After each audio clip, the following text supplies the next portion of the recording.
Hello and welcome. I think we should get started because we have such a packed agenda. My name is Kate Sturr, and I'm the Vice President of External Affairs at NHA Energy. And I'm so pleased to be able to welcome you here to this exciting workshop about eels and their understanding their importance and enabling their safe downstream passage at hydropower sites. I am joined by Ken Hogan here, who is the Northeast Regional Coordinator for Hydropower at the U.S. Fish and Wildlife Service. Ken and I will be moderating the workshop today, and we are very grateful to NHA for convening this really what we hope will be a very broad knowledge exchange about eels and hydropower and how to preserve eels and maintain the benefits of hydro. So NHA's Hydro Academy put together this production, and we had a lot of help from Marla Barnes and Chris Hayes. NHA is also having their board meeting right now, so they'll be kind of popping in and out maybe, but aren't here with us at the moment. So we have a great lineup of speakers, and I'm going to let everyone take time to introduce themselves, but I just wanted to run through who we have on the agenda so that you have an idea of who you'll be hearing from over the next 4 hours. From U.S. Fish and Wildlife, we have Sheila Eiler and Brian Sikowski, and we have Logan Lazor representing the Mohawk people of Akwesasne, Courtney Holden of the River Institute. And this is our first panel. So over the next 2 hours, we'll hear from the group up here about the role of freshwater eels in ecosystems and the current status of eels in hydropower. I'm sorry, Drew Trested. Sorry, Drew. This is why I need a cheat sheet. Drew Trested from Normando. We knew we didn't need any introduction. Needs no introduction, that's right. So the first couple hours will be focused on eels and their current status in hydropower. And so we'll be learning about eel biology and also some of the current measures that are in place for eel protection. And we'll have time every couple of presentations for questions and answers. We don't have a ton of time. We'll maybe 1 to 2 questions. So please write down your questions and be ready to ask the panel. If you don't have any questions, Ken and I have plenty of things that we'd like to ask the crew up here. So don't worry, we'll have plenty to talk about. About halfway through, we'll have a 20-minute stretch break, coffee break. NHA is going to bring us some coffee and snacks so that we can all get up and talk to each other informally. And that'll be another opportunity to ask questions that you might not have gotten a chance to ask during the Q&A. So the second half of our seminar today will include Shannon Ames, who's the executive director of LEHI, and Drew Trested again, Steve Amaral, and Alex Harrow, and Abe and Sterling from Energy. Sorry, Steve is from Alden Labs and Alden Research Laboratory, and Alex Harrow is emeritus at USGS, and Dana McCoskey from the U.S. Department of Energy. So that group will be focused on talking about strategies for maintaining hydropower and safe downstream passage for eels. So new technologies, new case studies of where things are being applied and working well, and also what we hope for the future. We will be taking notes throughout. We'll also be recording the presentations and the slides, and NHA will make them available through their website. So you're welcome to take a picture of the slides if that's helpful to you, but also know that you will be able to access them after these presentations. So I'm going to kick off the workshop with a quick poll. Let me go to the next slide here. Okay, if you scan this QR code, you have an opportunity to tell us what your favorite kind of migratory fish is. And this is your current favorite migratory fish, because we think after this workshop, you might have a different response. So Go ahead, scan the QR code. Let's see. Ooh, it's a close tie. Salmon are in the lead. This will stay open throughout the whole presentation. So if you scan it now, you can always answer later. Oh, I'm glad that shad and herring are getting a little support. I mean, so I had to put current in there because when Sterling Watson from Natal Energy was helping me with these questions, she said it's like choosing your favorite child. So how can you choose? And yes, as we know, that's a challenge as well. Okay, so we've got salmonids in the lead. Hopefully we can have a few converts to American eel after the next 4 hours. And then just take another minute to add in 1 to 2 words, what are you looking forward to getting out of this workshop? Should do this too. Everyone on the panel could do this too. You can scan this one. You can also go to menti.com and use the code 3820516.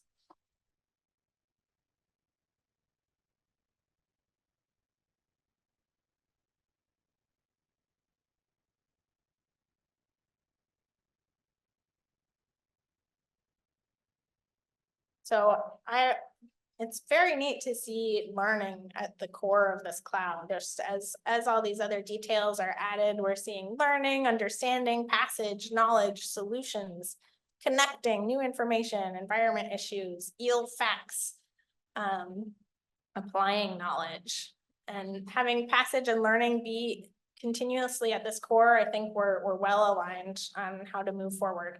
So without further ado, and please feel free to keep adding to this. It won't close until later today. I would like to welcome Sheila up to the podium to talk about eel behavior, and need to get this one out of the way.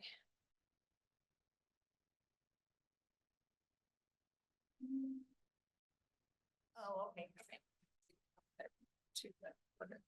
All right, thanks, Kate. Appreciate that. I'm Sheila Eiler. I work for the U.S. Fish and Wildlife Service. I am a project leader in the Mid-Atlantic Fish and Wildlife Conservation Office. So I work in our fisheries program, and I do a lot of work with American eel. Also work on hydropower on the Susquehanna River. I've done some work on the Potomac River drainage as well. But I do work on eel management on the Atlantic coast and have some international work on eel as well. So I'm here today to talk to you about eel biology and life history. So we're going to make eel the coolest fish, migratory fish ever, because honestly, I believe that's true. So I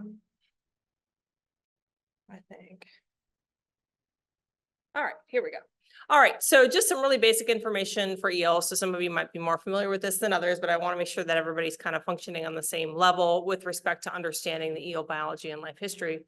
American eel, there's only one freshwater species of eel in the United States or in North America. It's the American eel, and it's a panmictic species, meaning that it is one population across its entire range.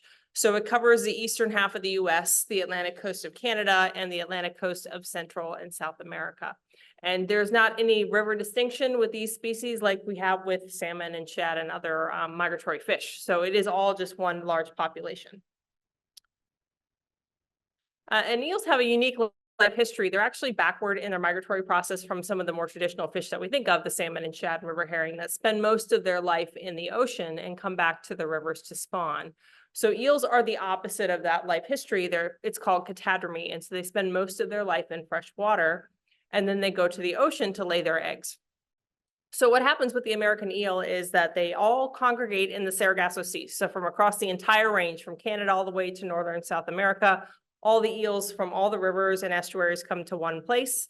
They lay their eggs, and then after they spawn, the adults are presumed to die. We've never seen eels spawning in the wild. We assume this is where they spawn because this is where we've caught larval eels in the ocean.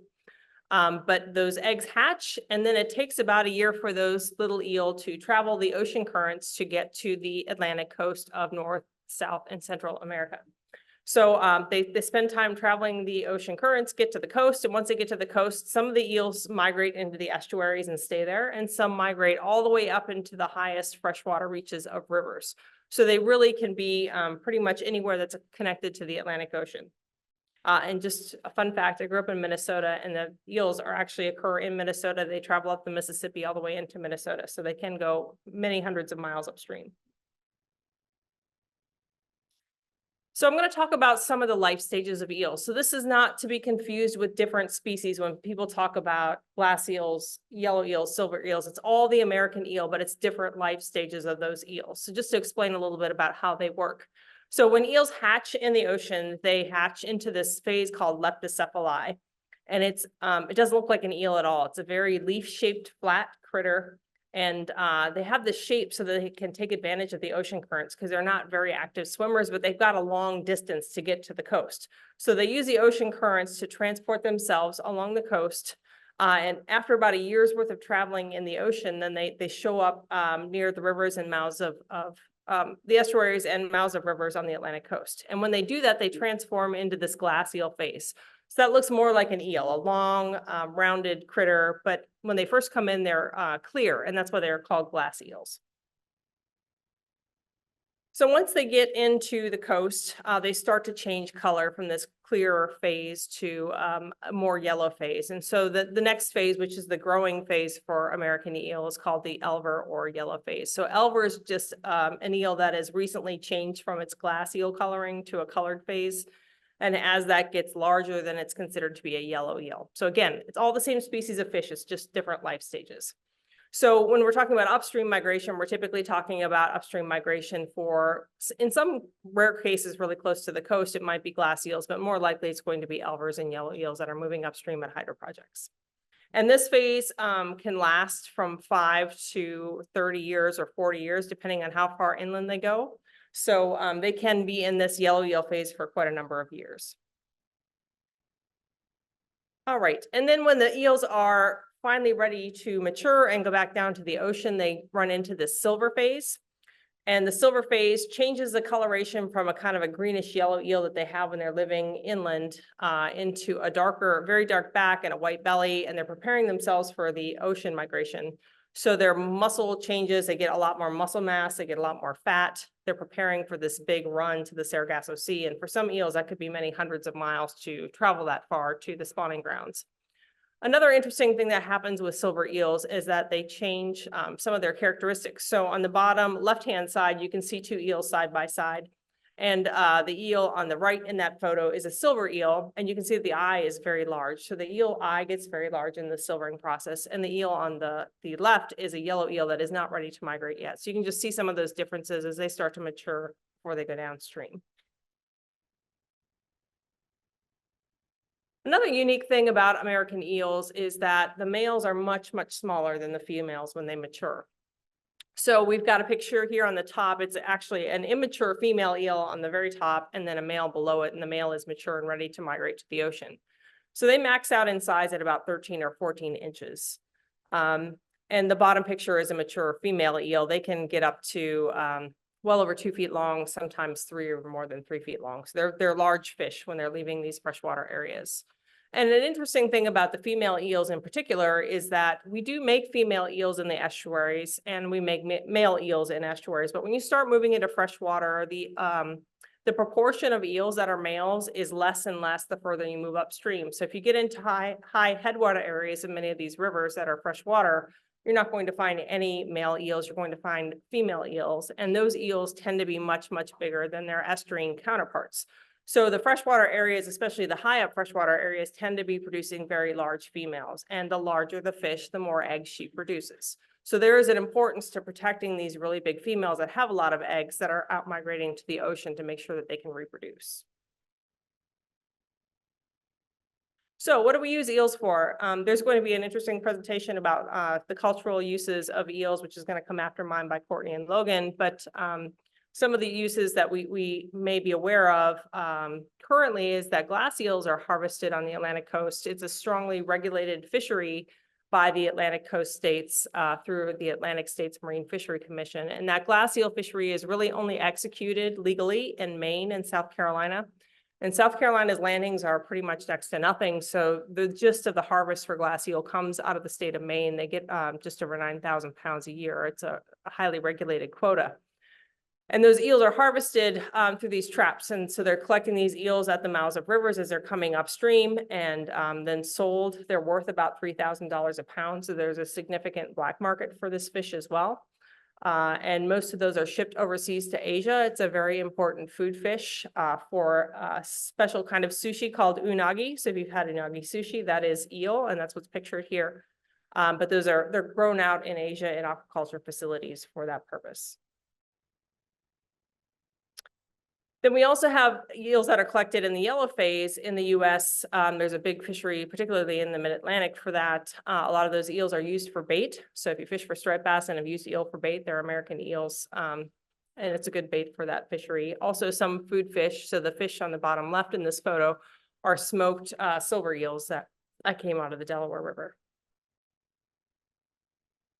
And then finally, talking about these eels that are leaving the river, typically we don't target these big females that are leaving freshwater systems from a commercial fishery perspective. In most states, they're protected. There's only one state that allows silver eel harvest, and that is in the upper Delaware River of New York.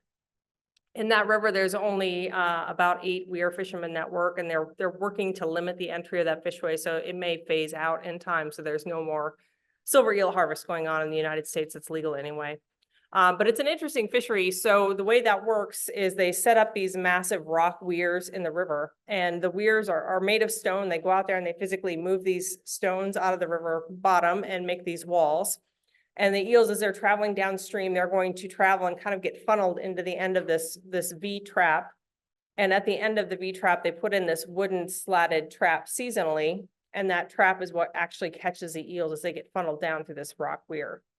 So again, there's only just a handful of these that still operate in the upper Delaware River in the United States. But historically, these used to be very common throughout our freshwater rivers. So in the Susquehanna River, I think there's more than 100 of these historic weirs that you can see on aerial photographs that still exist. And so the picture on the bottom right is an example of a weir that is not active on the Susquehanna River, but definitely shows that there was historically quite a fishery for eels at the time. And some of those fisheries are definitely pre-European involvement in the US. All right, so there's some human benefits to eels, but there's also ecosystem benefits to bringing those fish back to different systems.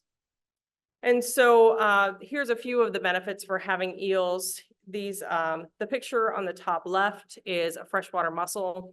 And the connection with freshwater mussels may not be very obvious, but I'll talk a little bit about that here in a minute. But the eels play a very important role in the life cycle for some freshwater mussel species. Eels also serve as food for a lot of critters. So we've got a picture of an otter here and a bird eating eels. A lot of fish eat eels as well until the eels get too big, and then the eels start eating the things that are in the rivers. So when we get into freshwater rivers, these eels that are 3 feet long might be the biggest fish that are in that system. So they are eating macroinvertebrates and crayfish and other things and kind of driving populations of other critters in the river. So they have a very important role in the ecosystem there. And historically, in some rivers, eels were up to 50% of the fish biomass in a river. So if you go out and collect fish, half of those are going to be eels. And in freshwater rivers, you don't typically see that a lot anymore. All right, to talk a little bit more about this mussel connection, and as we get more concerned about water quality, this mussel connection becomes very important, and eels' role in freshwater mussel reproduction is important. So in this case, well, freshwater mussels typically have a predator or a parasitic phase is part of their life cycle. They have to be parasites on some other critter to successfully grow and turn into juvenile mussels. And for that parasitic phase to work, many mussel species have evolved to be very particular about the fish that they have to attach to and parasitize.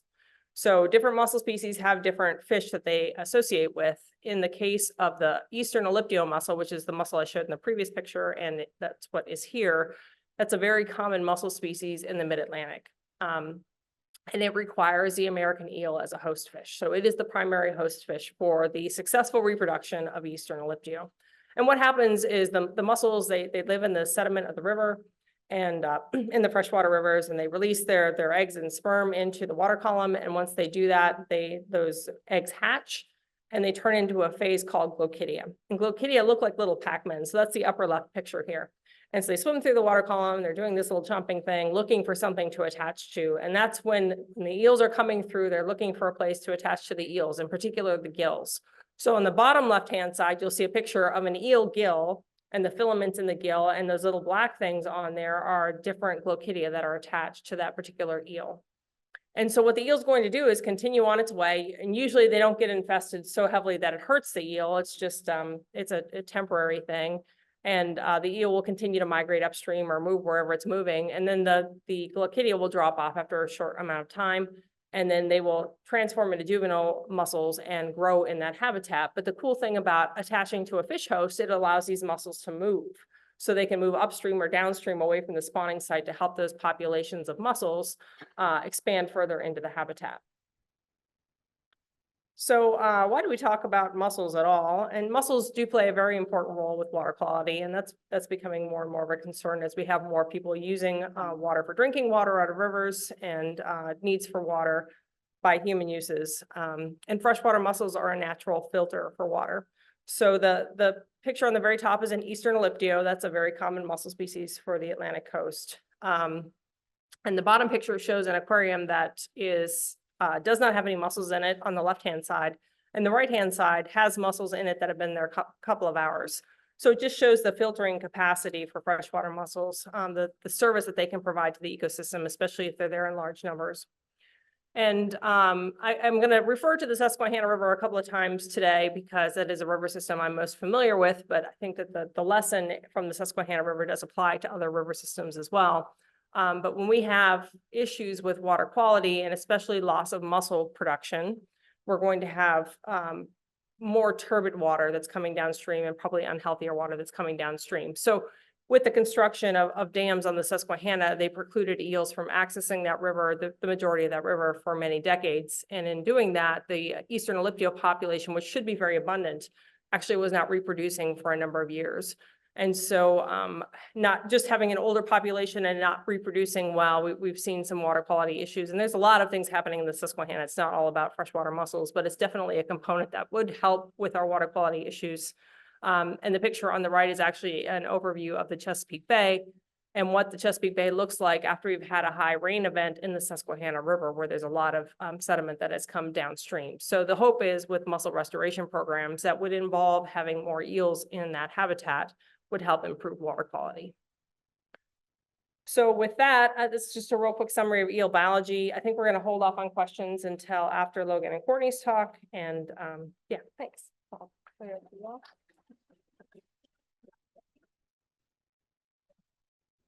Thank you, Sheila. Yeah, Logan and Courtney, come on up.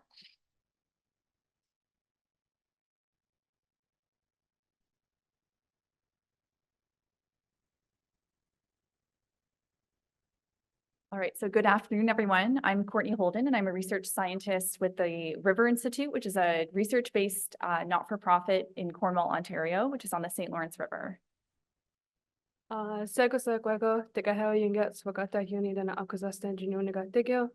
everybody. Tikahel is my Mohawk name. Logan is my English name.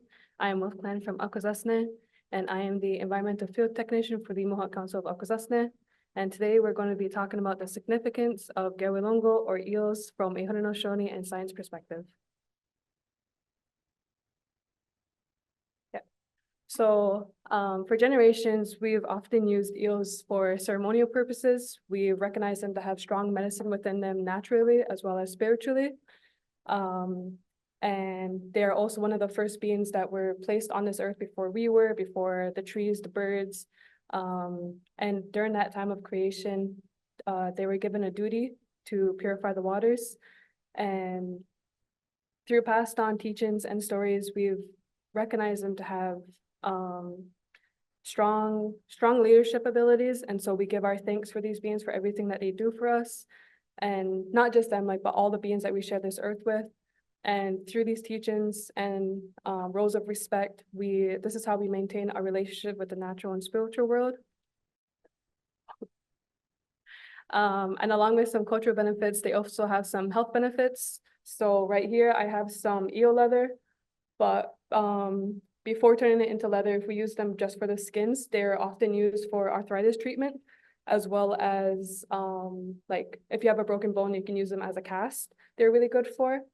And then whenever during the time that we would use them for consumption, we would be during like the hard cold months, so it'd be like December and November. And that's also the time that they would migrate through the St. Lawrence. And when we'd eat them, it would fill our bodies with high numbers of minerals and vitamins, as well as reducing the risk of heart disease and risk of diabetes, because it was a traditional diet, it was like a traditional meal. And then, yeah, they're also an excellent indicator of habitat integrity and signal the vulnerability of other species within an ecosystem. And then one of the biggest significance that we have for them is that they are one of the 9 animals within our clan systems within the Haudenosaunee. Clan systems, also known as clan families, and this is recognized within all the 6 nations. If somebody is coming from one territory to another, they are automatically welcomed in their territory if they belong to the same clan. And each clan have their own responsibilities as well as like characteristics to them. And here I have a little passage for the Gawalungo clan. And it is, people of the Eel clan are very respectful and protective of the water and land. They are responsible, compassionate people who carry themselves well and take nothing for granted. The relationship with the natural world gives them the wisdom to know that water is the most precious resource the earth possesses. And this is an artwork done by a community member of Akwesasne, Brandon Lazor.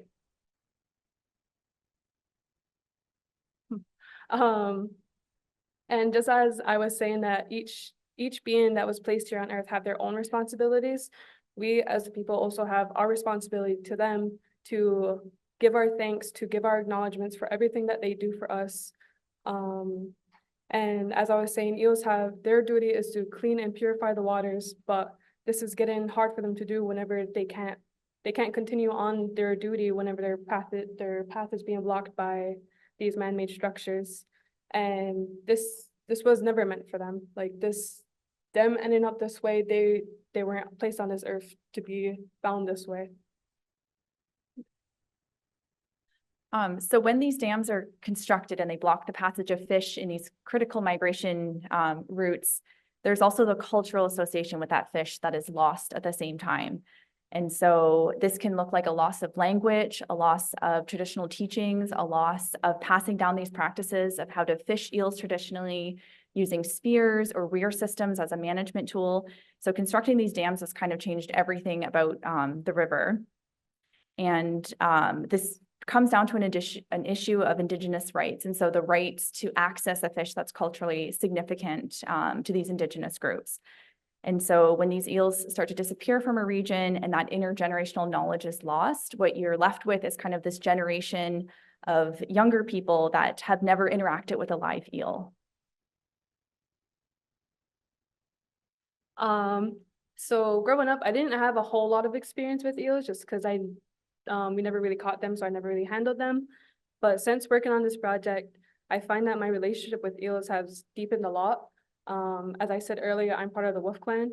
And so I find it's sad knowing that there's a group of people who knowing that their clan is dying at such a high rate. And yeah, I like when we find live eels, I find them just like little water puppies. I find them so adorable. And seeing them on the water, cut up, chopped in half, it's really sad to see. And half the time, like they're still alive when we find them this way, so they're just suffering while they're on the water. And this has caused a pretty big concern within the community, just because, like I said earlier, we still use these eels for ceremony. We use them for healing our people if they're down mentally, physically, mentally. And the eels that we're finding now, because they're chopped up, we can't use them because they've already suffered for so long. And I know, I'm just hoping a new change can come for them for the betterment of not only themselves, but for everybody. And so the area that Logan's talking about growing up in is the Upper St. Lawrence River, and this is the northern extremity of the eel species range. But it's all one population of eels. So the eels that we're talking about on the Upper St. Lawrence River are the same eels that people are working on in the southern part of the range. And the area where Logan grew up is the same waters where both of our organizations work. And so the River Institute and the Mohawk Council of Akwesasne are positioned right at the base of the Moses Saunders power dam. And so that's a large dam. It's a kilometer across the water. Half of it is the US waters and half of it is Canadian. It's shared. And in living and working in these waters, kind of a common sight that we see are dead floating eels on the shoreline. So anyone who lives in the Cornwall area, this is also a common sight that washes up on your property. And these are eels that have been killed in turbine strikes and then float onto shorelines.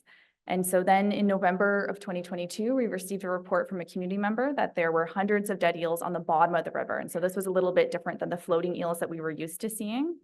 And so we called our partners at the Mohawk Council of Akwesasne. We went out and investigated, and this is what it looked like from the surface. You can kind of see the dam in the background, and those white bellies of the eels really show. And the St. Lawrence River is very clear water. Zebra mussels have kind of done that for us by filtering it. But this is what it looked like from the surface. And then when we lowered cameras underwater, this is what it looked like on the bottom of the river. And so it's eels in various states of decomposition. These are the large fecund silver eels that Sheila was talking about. And what we've been able to document is around 30% of these eels are actually still alive when we pull them to the surface. And so this created all of these questions for us of what's the fate of these eels and kind of just what's going on. And so initially our motivation was to just go out and document the number of eels, document where they were gathering on the shorelines. And this was part of a partnership that goes back to the 1990s, but we knew if we wanted to answer these questions about eels in these shared waters, that the way forward was to work with the Mohawks of Akwesasne. And initially we were cautious in this project. Eels are a species at risk in Ontario. They're very political. Ontario Power Generation is a partner of both of our organizations on other projects. And we also had to kind of wrap our heads around incorporating ways of knowing and data sovereignty and sort of how we were going to create this co-developed research. And eventually this led to a fully funded project that we've moved forward with that surrounds, kind of centers around this joint responsibility of working in these shared waters. And we do this work on the ground together. So it's often staff from both organizations on the same boat. And handling these dead and injured eels kind of day in, day out does become emotionally heavy. And we have to recognize that people's responses to seeing these things can sometimes be rooted in past trauma. And so it's coming together from these different places of caring, of how we were raised culturally, and also coming from different education backgrounds to have come together with these different motivations for the same end result. So recognizing in each other that it's a place of wanting to do good together. And we don't have time to get into the components of the project, but basically what we do are these weekly standardized surveys between June and December to document where eels are gathering at the base of the dam, so documenting them in space and time, and then mapping out the locations of these dead eels to look for patterns and how they gather. We perform full necropsies to document the injuries of every fish that we collect. And then more recently, we've deployed an acoustic telemetry array underwater, and we're starting to tag fish to track the behavior of an injured eel. And the formatting of our slides, I think, got a little messed up, but another major component of the project is this concept of biocultural restoration. And so this is the idea that in addition to restoring the fish in the ecosystem, it's just as important to restore the cultural association with that fish. And so an example of this would be there's these families that have fished eels, Indigenous families, for generations, and many of them have stopped fishing. And that knowledge, those knowledge and practices, a lot of that information has been lost, and it's a significant amount that's been lost, and there's no way to ever measure that. But by providing a platform for these families to come together, they can sort of piece together the knowledge and practices that are still left to start to bring back some of these cultural ideas. And another part of this is restoring some of the attitudes and behaviors towards eels. And so there's many kids today, their only interaction with an eel in this region is as this dead, smelly, rotten thing on the shoreline. And what they need to be taught is kind of eels as this creature of strength. So a lot of what Logan was talking about, eels getting people through the winter, creating strong leather and viewing eels not just in this weakened and damaged state, but as an animal that they want to use.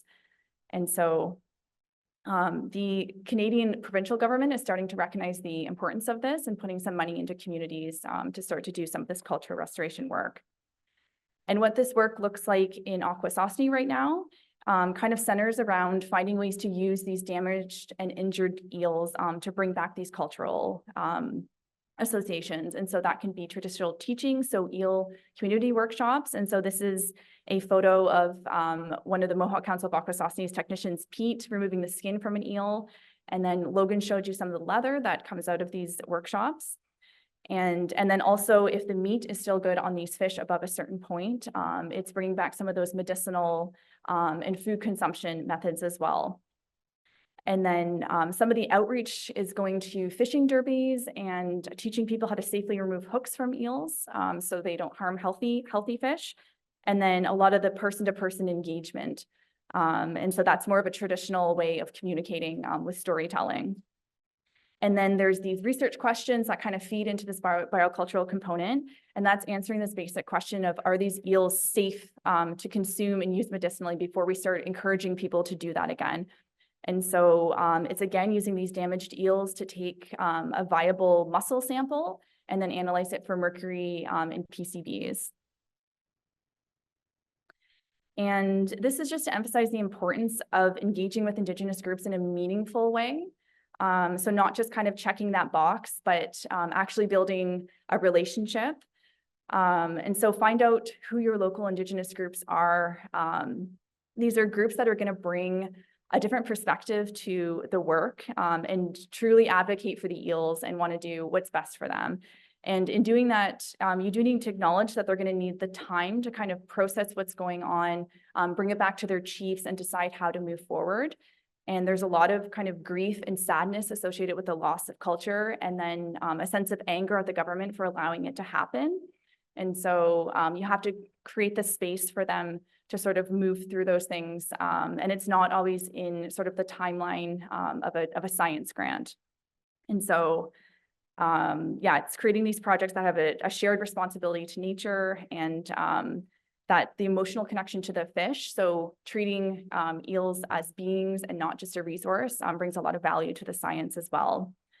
And a way that the Canadian government is starting to do this is last month, the Department of Fisheries and Oceans, which is the federal government, met with 3 Indigenous groups, the Algonquins of Ontario, the Mohawks of Akwesasne, and then Ganawage, which is the group based at the in Montreal at the Beauharnois Dam. And all of these groups kind of have the same questions for the government about how they've dealt with the eel populations in relation to dams. And so it's starting the conversation, which is important. I just wanted to once again re-highlight the importance of not only these natural beings' responsibilities, but also our own responsibilities to them, and to give our thanks to them and to acknowledge them for everything that they do for us. And I believe with the modern knowledge and technology that we hold, more can be done for them to ensure eels a safe passage through these turbines. And I strongly encourage hydro operators to consult with their Indigenous neighbors, whether they be upstream, downstream, or wherever they may be, to properly engage in relationship building and also to address their own proper concerns. Yeah, Thank you.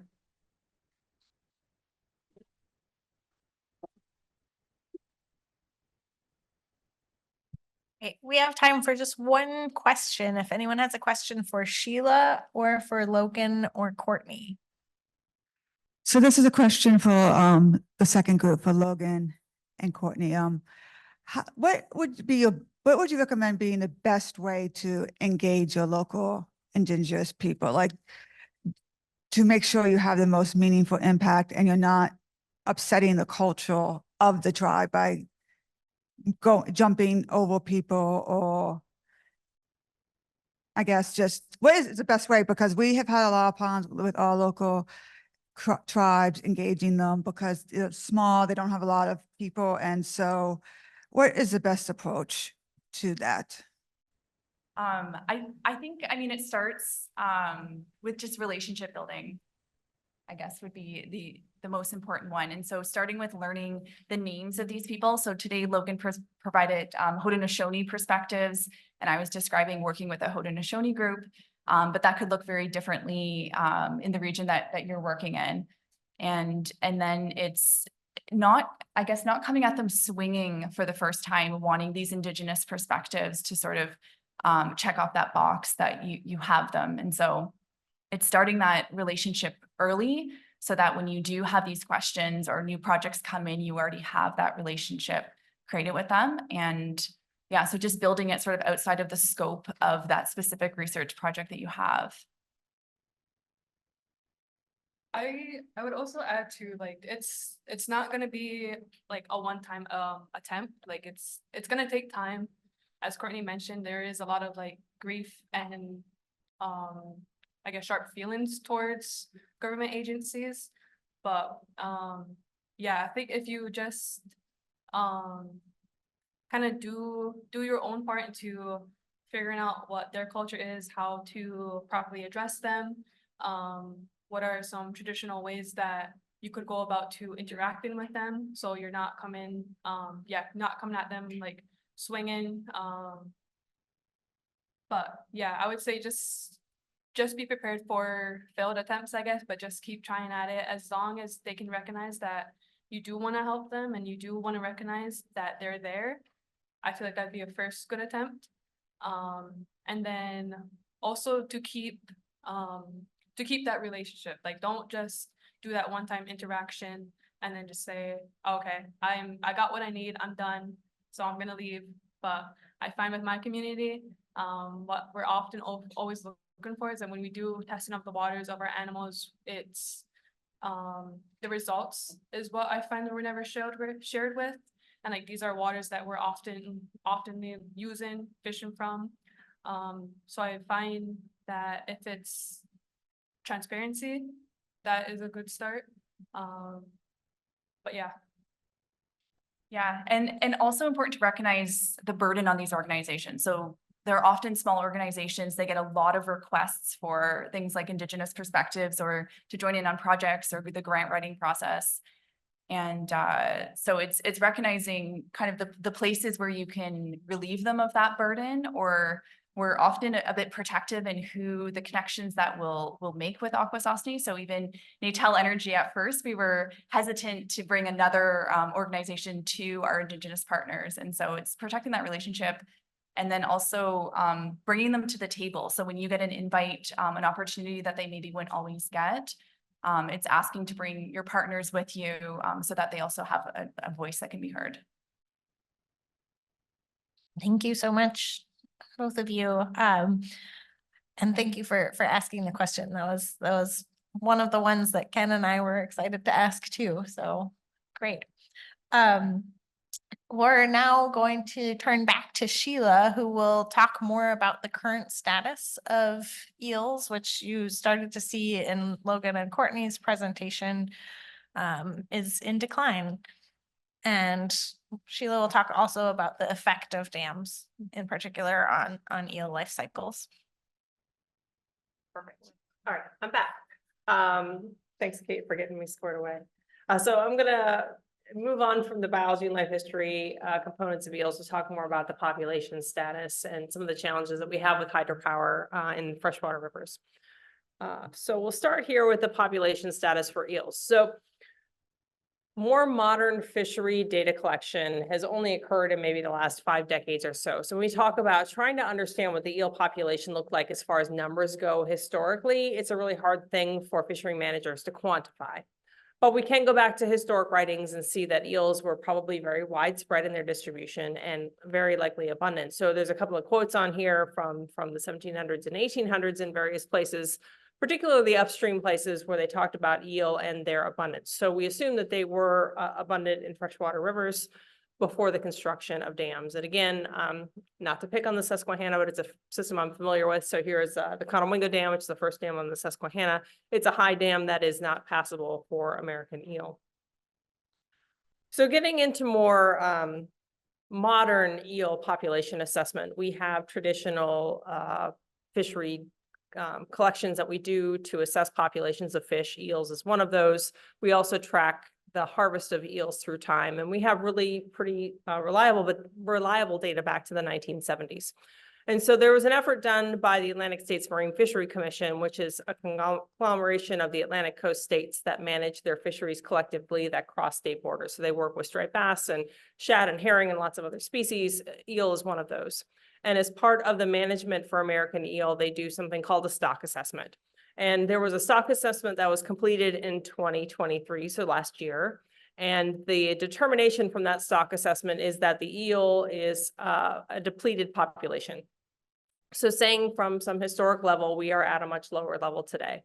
And the indication that it is still declining in time. So the graph that you see here, the gray line indicates the harvest of American eel, the number of pounds that have been landed through time, and the black line indicates fishery surveys that are not related to the commercial fishery and tracking that population through time. So as you can see, in time since the 70s, that population has declined.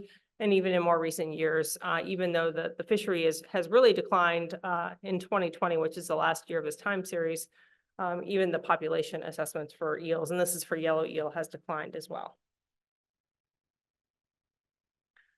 So there's a question, because most of you are working in hydropower that's in freshwater rivers, trying to make the connection between how is hydropower on dams that were built 80 to 100 years ago related to what's happening to eel populations now.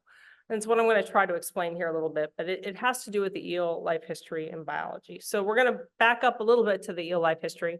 And as I'd mentioned earlier in the presentation, the freshwater areas tend to produce more female eels. So these are the big egg producing fish.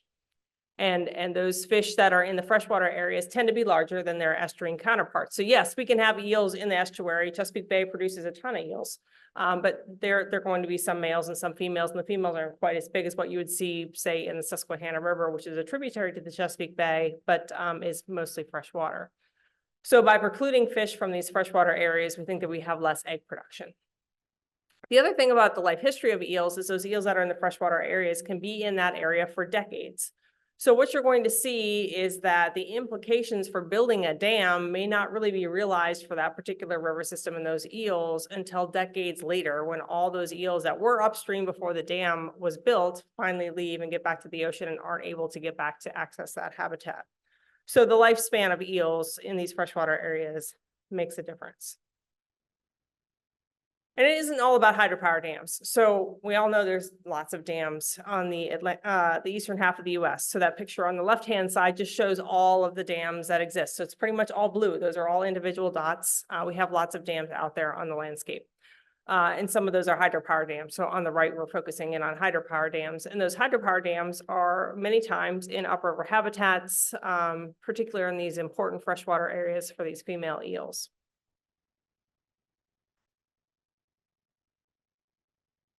So back to the question about how does dam construction a long time ago impact eel populations today? So we're going to use the Susquehanna River as an example dam.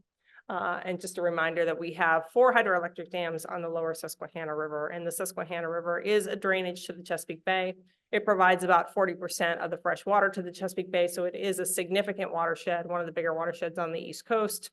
It has a 27,500 square mile drainage, so it is a big system. So to focus in on those dams, there's 4 dams on the lower river. The first one was built in 1904 at York Haven at river mile 60 or so. And that dam is not a high dam. It spills most of the time. So eels probably could get by that project to some degree historically. Any dam does cause some kind of barrier to eels, but it's not clear exactly how much that barrier is. And it probably depends on some components of the dam, but the higher the dam gets, the less spill that you have, the less likely that eels can get by that project. So we had York Haven built in 1904. We had Holtwood, which is another dam built in 1910. Again, it's a higher dam at 55 feet, but they had a lot of spill at that project also, which probably facilitated at least some eel passage. But then you had the real high dams that were built right around 1930, both Conowingo and Safe Harbor. And when those dams were built, they effectively closed the entire Susquehanna River because Conowingo's at river mile 10 to American eel upstream migration. So when you build a dam in 1930, and those dams would have kept eels upstream in the system. So before 1930, all these eels are in the system and have gotten to the headwaters, and those females are going to spend decades up there before they leave. So if you built the dam in 1930, those females aren't going to fully exit the system until probably the 1950s or 60s. So we have a very hypothetical example here. This is not real data, but kind of looking at the impacts of how dams over generations of the eel can really translate into more modern day population declines. So at some point there's dam construction in the past. So we'd say around 1930 in the case of the Susquehanna, and that's variable. Some dams are older, some dams are newer. For example, in the St. Lawrence, those dams were built in the 1960s. So those ramifications to that system came later in time compared to what happened in the Susquehanna. But you're going to have some level of population impact with this dam construction, but that really isn't realized for fish getting back up into that habitat for probably 20 to 30 years, because those fish that are already there aren't disturbed by the dams that are downstream, not until they migrate out, but it doesn't keep them from doing their thing up in upstream habitats. And then once that habitat is closed off and eels can't get back there, presumably we have less reproduction because we have females that are smaller, there's more competition downstream because of the dams that are there. And we don't get as much production out of the next generation. So it might take 20 or 30 years to see that. And then we're going to have an impact on that generation of eels, which is again, another decade, a couple of decades before we see impacts again. So we've got this kind of step down impact of the dam construction on the Susquehanna. The timeline is very different for all these different projects, but collectively across the Atlantic coast, we know that we've got a lot of dam construction, and there's probably some very high historical level of eel population that we had, and we were doing this step down through time because the generation of eels in freshwater is so long. And so what that translates into when we have better data from the 1970s are still ramifications of dam construction that happened in the 30s, 40s, and 50s. As the eel population declines, and we are forced to have eels mostly in estuary areas that don't produce as big of females. And they also have predation and other impacts that they probably escape when they move into freshwater. So just saying that because we had dam construction 100 years ago doesn't mean that that's not continuing to impact the eel populations today. And so the question is, why do we need more eels? And this comes back again to some of those ecological benefits. So we've got some cultural importance. We've got the eel's role in the ecosystem, including that freshwater mussel host connection that is important for water quality. But what are we doing to really help protect the eel population? So there's a couple of different fronts where we're trying to remediate this decline in the eel population. And one is through fishery regulations. So we have this Atlantic States Marine Fishery Commission that is jointly trying to manage the fishery. And as they see this population declining, there is some responsibility by fishery managers if the decline is due to fisheries, which we can't say for sure that it is or is not, but to reduce the fishing pressure on eels. So like I said earlier, the glass eel quota for commercial fishing is tightly managed. It only happens in Maine. And the yellow eel, which are harvested coastwide, the quota right now is being reconsidered, so it's at 900 and some thousand pounds, and we're looking at reducing that quota based on the current stock assessment. So right now they're out for comment in the different states on how to reduce that quota, which may happen in the next couple of months. Another thing that's important to point out is that we don't actively fish, for the most part, eels in freshwater systems. That fishery is all executed in the estuaries, except for that weir fishery that's in the upper Delaware River in New York. So there's only one place in the Atlantic coast that we allow fishing on silver eels, and that's in the upper Delaware River, which is a river that is undammed, by the way. Another important thing that we're doing to increase eel populations is improve access to habitats. We think getting them back to freshwater to their native range is going to be important for the life history of eel and for their production. So resource agencies and non-governmental organizations are working very hard to improve aquatic connectivity.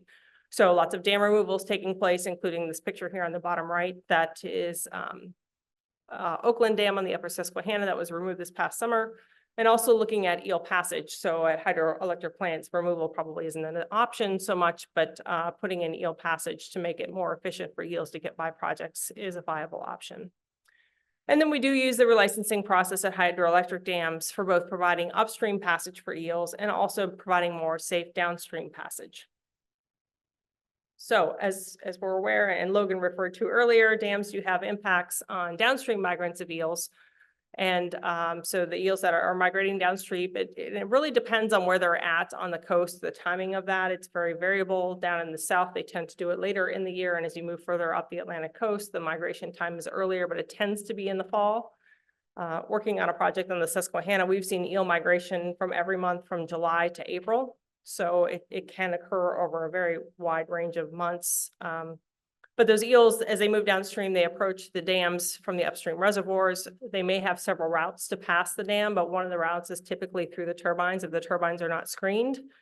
And the turbine is just a big blade that spins around, and that can have implications for fish that are coming down that are 3 feet long. So there's lots of different types of turbines, and the shape and type of turbine can have influence on eel survival. So here's a picture of some eels that were collected downstream of a hydroelectric dam. Those eels have obviously been hit by blades or impacted in some way in passing through the hydroelectric system. I will say that eels are tough. So there's a number of these fish, as Logan had referred to, that are not actually dead. They are going to die eventually. They will not survive these injuries, but they are not dead yet. And it is tough to see hundreds of fish downstream of a project that look like this. So to understand eel survival at hydroelectric projects, there's a suite of studies that can be done. But this issue of cumulative survival is something that I think is very important to resource agencies. And this brings the issue larger than individual hydroelectric projects.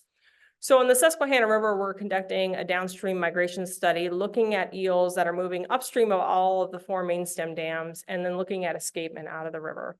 And so the picture here on the left is just one section of the Susquehanna River, the lower 60 miles. The upper part, which starts in Harrisburg, is upstream of all of the main stem dams. And the lower part on the bottom right is Havre de Grace, which is the mouth of the river and escapement into the Chesapeake Bay. So the numbers that are associated with the figure here are the number of eels that were detected at each telemetry location as we're tracking these eels that are moving out of the system. So each of those stars is a telemetry system, and they're located upstream and downstream of the dams on the river. And the dams are indicated by the black X's. So you can see that in 2022, we had 48 eels initiate migration in the year, and 21 of those successfully escaped the river. So what happens is we end up having a cumulative impact of all these hydroelectric dams. So each of them is probably getting 70 to 85% survival, which may not sound all that bad for an individual project, but when you start adding those together, then we start losing a lot of fish coming out of the river. And again, these are really big female eels that have a lot of eggs. So in 2022, the impact of those hydroelectric projects is loss of over 50% of the eels that tried to leave the river that year. We reproduced this study in 2023. We think that the escapement was even worse in 2023 because of the flow differences. So in 2022, we had very high flows. There was a lot of spill at some of the dams, and we think that that was maybe a safer way for eels to get out. In 2023, we had less spill, so the eels were forced to go through the turbines at some of the projects, and so we had even lower survival in 2023. So this will come out in a report in the next year or two as the study wraps up. But it's just trying to paint the picture that having multiple dams on a river system, and 4 is actually probably a really low number. I know some places in the Northeast, we're looking at a dozen dams or more on some of these rivers. So the cumulative impacts to eels can be really substantial, where it could be very difficult for eels to even get out of the system at all. So ultimately, the goal is we want to have better survival and downstream passage. We want to get these big females back out to the ocean, let them spawn and release their eggs and do their thing so they can produce offspring, spread them along the Atlantic coast, and potentially get back into these freshwater areas again. So that ends this piece of the presentation. No questions, right? Okay. Thank you, Sheila. Next, we'll move to Drew.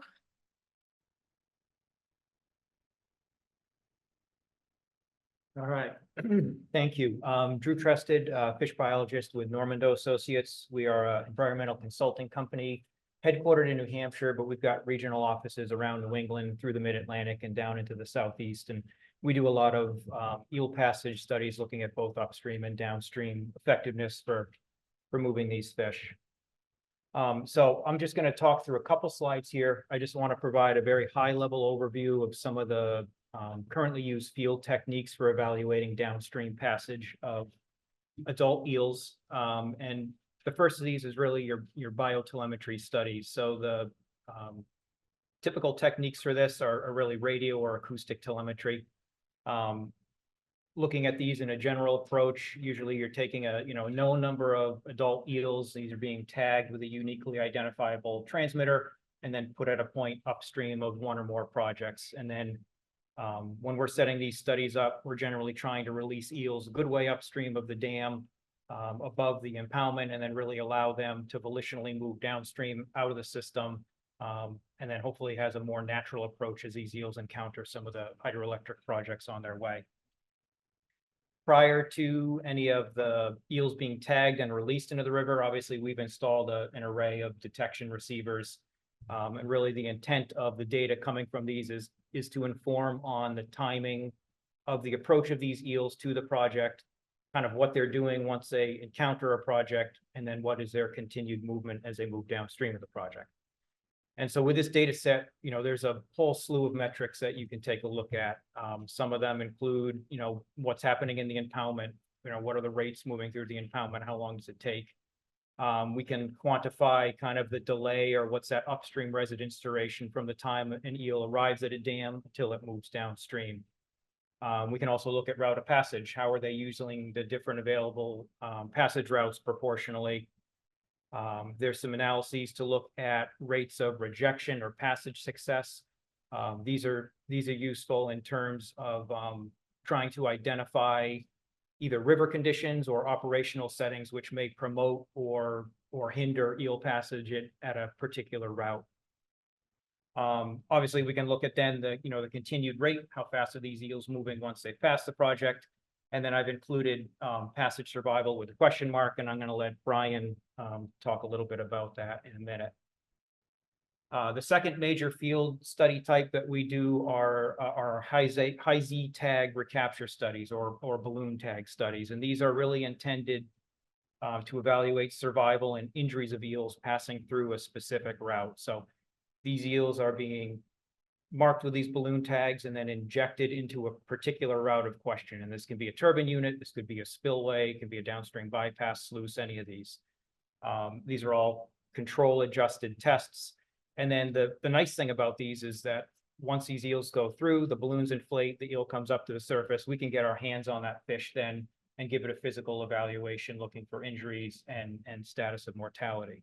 And so what we're measuring here is coming up with an estimate of immediate mortality. So let's say we're testing at a turbine. After an hour, what percentage of those eels have been lost due to the passage? We also generate a latent survival estimate. So in the case of eels, we're usually holding these for 4 days. So you're looking at a 96-hour post-passage estimate of what that mortality is. We also generate what we call a malady-free estimate. So this is really kind of a cumulative sum of all the mortality and potential injuries getting added into one metric. So it's your injury-free rate, essentially. And it includes everything from immediate and latent mortality to any minor or major injuries, right down to just loss of equilibrium for an eel immediately after coming through a particular route. And then the nice thing is, because we get these fish back in hand, we can really get a detailed bit of injury information. So we can quantify types and frequencies of different injuries. We can look at, whether minor or major, and then collecting this information allows us to infer some on what potential source of the injuries might be following passage. A lot of times with out-migrating eels, particularly when they're going through turbine units, these are generally mechanical injuries. So they're related to either strike or pinching from blades as they pass through.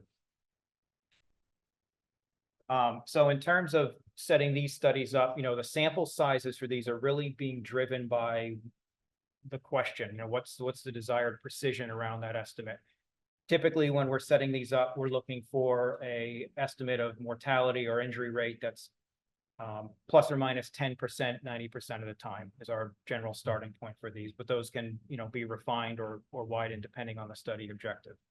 And, again, the nice thing about these types of studies is this is a direct study on a particular route, because we're tagging these fish, they're getting injected into the known route, we're collecting them on the backside, so we can associate injuries and mortality rate with particular turbines, for example, at a site, where if there's multiple turbine types, you can put these through the different types and then do comparisons as to which turbines may or may not be safer, which can help on, potential mitigation strategies down the road. Maybe you prioritize one unit type over another.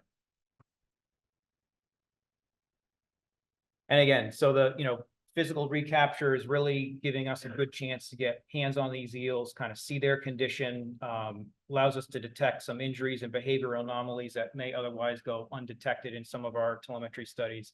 And if we've heard today, this is a very resilient fish species.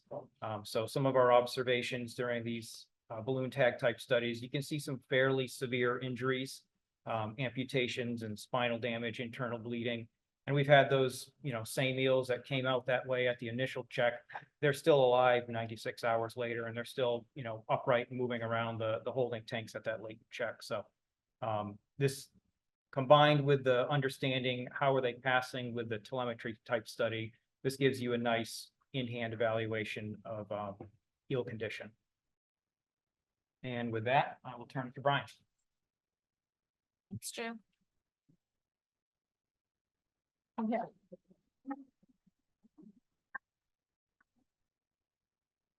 All right, hello, everyone. My name is Brian Sikowski. I'm a regional fish passage engineer with the Fish and Wildlife Service. I've been doing this for about 14 years now, and I have had the pleasure of working all over the Northeast on a variety of projects. So Drew talked a little bit about the different methods that we use to assess the impact of hydro dams on American eel. And so I'm going to speak from the perspective of the Fish and Wildlife Service. So as an engineer, Sheila as a biologist, Ken Hogan, we look at those results and we need to interpret them. And so like science in general, it's forever evolving. I think this is really just a fantastic opportunity to collaborate with folks like yourselves who may be dam owners, hydro owners, and also are curious about the impact of your dam. So with the limited time here, I'm just going to go into one example of many. So as many of you know, there are many hydroelectric projects in the Northeast and numerous ones coming up for relicensing. And so during that relicensing process, that's really the opportunity for all of us to understand the impact that the hydro dam has on American eel and the whole host of species that we're concerned about. And as we have looked at studies done by folks like Drew and Normando, a lot of questions have arisen, and especially for the American eel, and that is because of how resilient they are. So one of the big ones being, are these standard telemetry methods providing accurate assessments of survival of the eel? Can we trust what is deemed a survival antenna? And that I'm going to get into that in a second. Drew mentioned briefly about the drift factor, so I'll talk about that. And then what about internal injuries? Have we been assessing those thoroughly enough? So this project that I'm renaming it to dam number 2. It's a second dam on the system. It's a project that Drew's team did the study, and it's fairly standard. So the schematic here in plan view, we have a power canal, we have a tail race, a couple units, we have a bypass reach and a spillway, and we have a surface bypass that is the intent to bring the eel to the bypass reach where they can safely wrap around the dam. At the units, there are typically intake racks, the purpose there to keep coarse debris out of the units. And that is the route that we really don't want the eels to take, right? It's typically the most dangerous.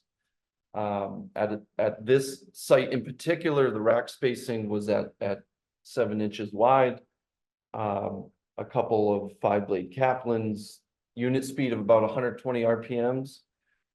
And given the hydraulic capacity, so the maximum amount of flow that's going to go through that power canal and through the units, it had a intake velocity, so right at the intake rate racks of 3.2 feet per second.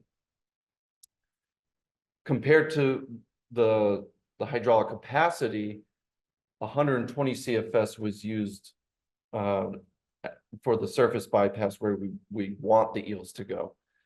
So Drew's team came out, they did an assessment and looked at the routes, and they did look at survival and incorporated drift. And what we found was 93% of the eels did unfortunately utilize the units. And only 1% of the eel used the surface bypass. So a little more about the study. Here's the river. There are 2 dams, number 1 and number 2. They were about 11 river miles apart. And Drew's team set up a few antennas in between to see eels that went through dam number 2 and interacted, how long it took them to move down the river, and if they did at all. And station number 40 was chosen as the survival station, which meant any eels that interacted with dam number 2 and made it 11 miles downstream and reached station number 40, they were deemed survived. However, we did incorporate dead drift into this study. So Drew's team took 10 dead eels and released them below dam number 2. And we looked at where they were last detected. And so out of those 10 eels, 3 of them remained just below dam number 2, which makes sense, they're completely dead. However, 7 of them reached the survival station. And so this was a red flag for the resource agencies, because if we're choosing station 40 as their survival station and 7 out of the 10 dead eels made it there, how do we know if an eel is survived or not? And so we look at the time. So those 10 dead eels took a median time of about 216 hours to get to that station 40. Another thing to note here is that the location of the survival station matters. So choosing station 40, I'll get to the results in the next slide. If we chose station 37, survival could have been as high as 90%, because it's located just downstream of the dam. And like Sheila and others mentioned, even if you cut an eel in half, they can get pretty far downstream. And so the reported survival was about 75%. So eels that passed through dam number 2 and reached station 40, 75% of them did it. And so we deemed those to be survived, meaning 25% of the eels, and again, 93% of them going through the units, have died. However, when you incorporate drift, so those dead eels that we monitored to station 40 took a median time of 216 hours. And so when you look at the cohort as a whole and compare it to that time, any eel that reached station 40 above the median time was then deemed dead. And so what that did is reduce the survival from 75 to 68.7%. And the thing to note there is that there was a wide range. So 216 hours was the median time, but there was a dead eel that only took 59 hours to get to that survival station. So what you see here is the reported survival is likely inflated. And even when incorporating drift, that may be inflated as well if you just use the median time. And then some of you may be aware of desktop models. The turbine blade strike analysis was a tool that the Fish and Wildlife Service developed based on the Frankie models. And the issue with using a desktop model with eel is eels can vary widely in their length. And these tools, the main driver is the size of the fish.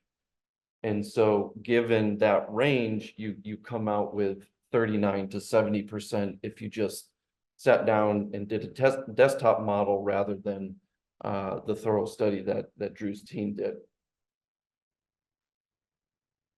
So what did we learn from this?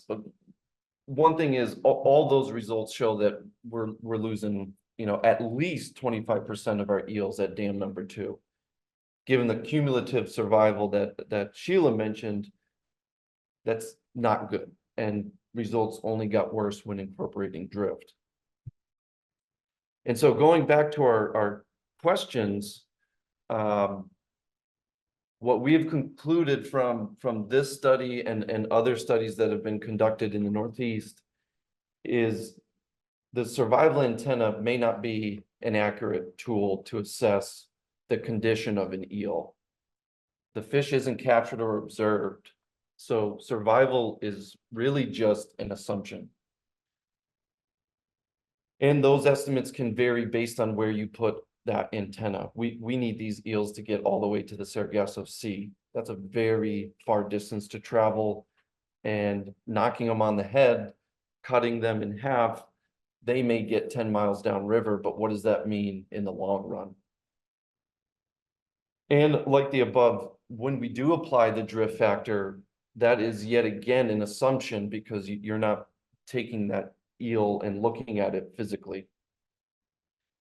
Internal injuries were not assessed as part of that study, but the literature and studies recently done in the Northeast, we have found that American eels especially are prone to internal injuries. So it's something that would be missed unless you do the balloon tag type study where you're taking those eels and assessing them for a long period of time. So given the results of various types of studies, the Fish and Wildlife Service is recommending certain study protocols when it comes to the relicensing phases of many of these hydro projects. The first is route selection, and Drew mentioned sample size. We need a sample size big enough to assess all routes that an eel can take. Kind of focused on turbines here, but they can take spillways that may not be safe. They can go down debris sluices that may not be safe. We really would like 2 years of assessment just in case there's variability in the river conditions and operations at the project. And then when it comes to mortality, it's not just looking at survival. We really want to look at, is it killed or has it been injured? And you're only going to get that using a balloon tag study. So we highly recommend doing balloon tag studies. We would prefer using in-basin eels, but like Sheila mentioned, the decline of the population makes it very difficult to get in-basin eels. We want to capture eels immediately after passage through whatever route you're assessing to look at injury, and that's external and internal. Eels held for, Drew mentioned, 96 hours.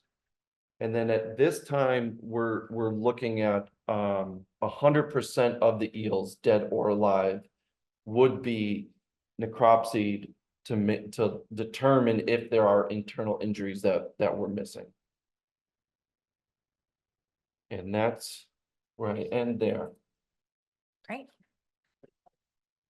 Okay, so we do have time for a couple of questions now, for both Sheila and Brian and Drew, all three of them on the status of eels, biological testing, and then the case studies and methods that, that Brian just described. Do we have any audience questions for any of these panelists? Ken's gonna run a mic over. And if you could introduce yourself also as you ask questions, that would be great. All right. Thank you. I'll stand up too, so I can see Sheila, because my question's for her. So I'm Wendy Bly with Kleinschmidt Associates, and I've been doing hydropower licensing for a long, long time. I have two questions, Sheila, about your presentation on the overall population status of eels. And one was related to wondering, you talk about the silver eels that are high in the freshwater. The females are much larger than the ones in the estuaries or lower down in the river. And I'm wondering if we know anything about the contribution overall to the population of the high water, large female eels to the population versus all the eels, the female eels that come from the estuarine portions. And then also my second question is, you really focused on, dam effects on the population and that historical thing, which was very interesting. But I'm just wondering, and I know we're here to talk about dams, it's hydropower, but I'm just wondering, are there other factors that eel biologists are looking at population-wise that are really contributing or maybe contributing to that overall decline in the eel population? Questions. The first one about contribution of freshwater eels to the spawning stock. Do we know the answer to that? No, we do not. We assume like an egg is an egg. So the more eggs you have, the more reproduction you have from that individual. And so females with bigger eggs should be protected more. There's been some egg per recruit papers that have been published on American eel, one done by John Sweeka, might be worth looking at if you're interested in that particular issue. And the second question was about other impacts to eel populations. Yes, I'm focusing on dams here because that is the topic of today. Is that the only thing that's impacting eel populations? Probably not. So we do have fishing, we have water quality issues. There's a new parasite that probably impacts, it's not new, it's been around a while, but it's a swim bladder parasite that is not native to American eel, but we think that it might probably have some implications for eel. Climate change probably has some implications and how ocean currents are potentially changing and how that changes eel distribution to the coast once they're spawned and those young ones getting back to the coast. So we think there's a lot of impacts to eels, but a big one, again, that we're talking about today, we think our access to historic habitats, which is influenced by dams. So, but that may not be the only thing, but I don't think there's a way to say that like there's this one thing that is the key. And if we fix that, we're going to reverse the population decline. But I think we are working on several different fronts, of which fishery management is one and dams are another. Norm Bishop, I have a question for Sheila. In your system, Old Forge borehole is one of the highest polluters in terms of pollution per quantity of water that goes into the Susquehanna system. What is the effect of pollution sources like Old Forge on the system? On the system or on eels? I don't know that I can speak to. Yeah, I'm. Right. We have water quality issues in the Susquehanna. We do in a number of rivers. I work on the Delaware River as well, and water quality and dissolved oxygen is a big issue there. Those all have implications for fish. I can't speak specifically about those water quality issues in the Susquehanna. How that relates to eel populations. So eels, because they live in these systems a long time and they're benthic critters, means that they spend a lot of time on the bottom of the river. They eat things that are on the bottom of the river. They bioaccumulate. So they collect all these compounds that are in the system and accumulate those. So they get high mercury content, they get high PCB content, especially for those fish that have lived in these systems for decades. So there are implications for that too in the survival and reproductive success of those fish. So for fish that are exposed to poor water quality and these lingering impacts of compounds and pollution, they probably do have an effect on eels as well. Again, something that we've not been able to quantify and really say that this is how much that impacts the population. So Drew, Brian indicated that, that through an analysis of drift, it's not a very good assessment, and maybe Sheila can answer this too. But has there been any direct comparisons of drift and necropsy to see if there's a difference between the two? Not in studies that Normando has conducted, no. Any No. planned? No, but if you got a recommendation for a place to do it, we'd love to, we'd love to try.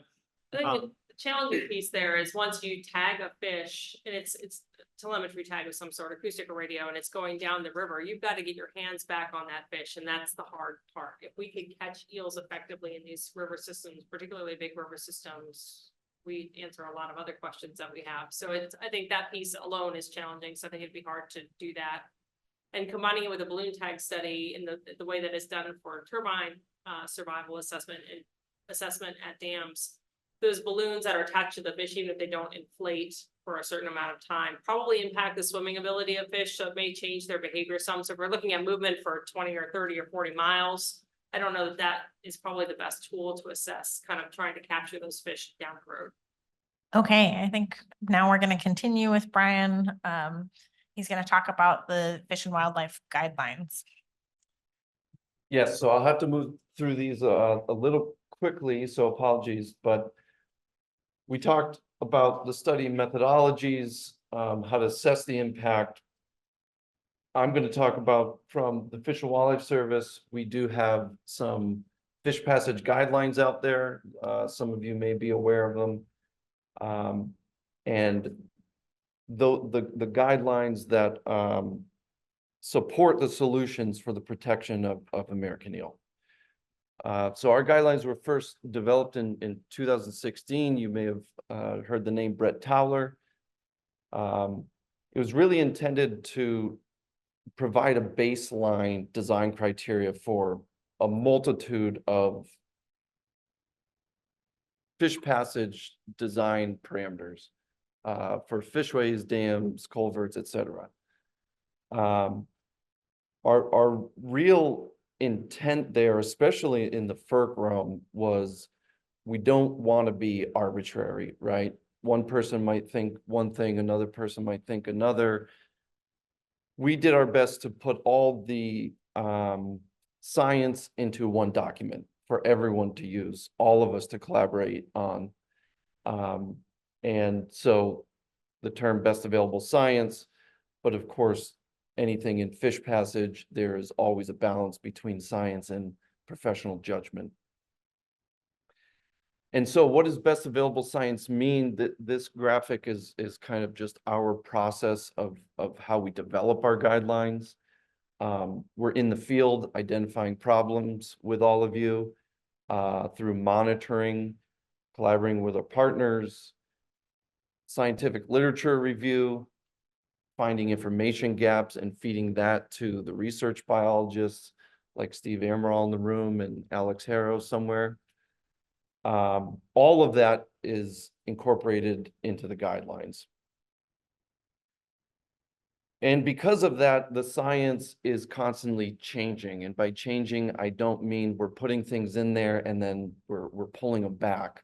I really mean we are constantly updating and making our guidelines to match the best available science, to make sure that the solutions are creating effective fishways. And so you could see the timeline here. 2025 is a question mark because we are currently working on those guidelines with the hope of getting them out by 2025. But that's we're doing our best.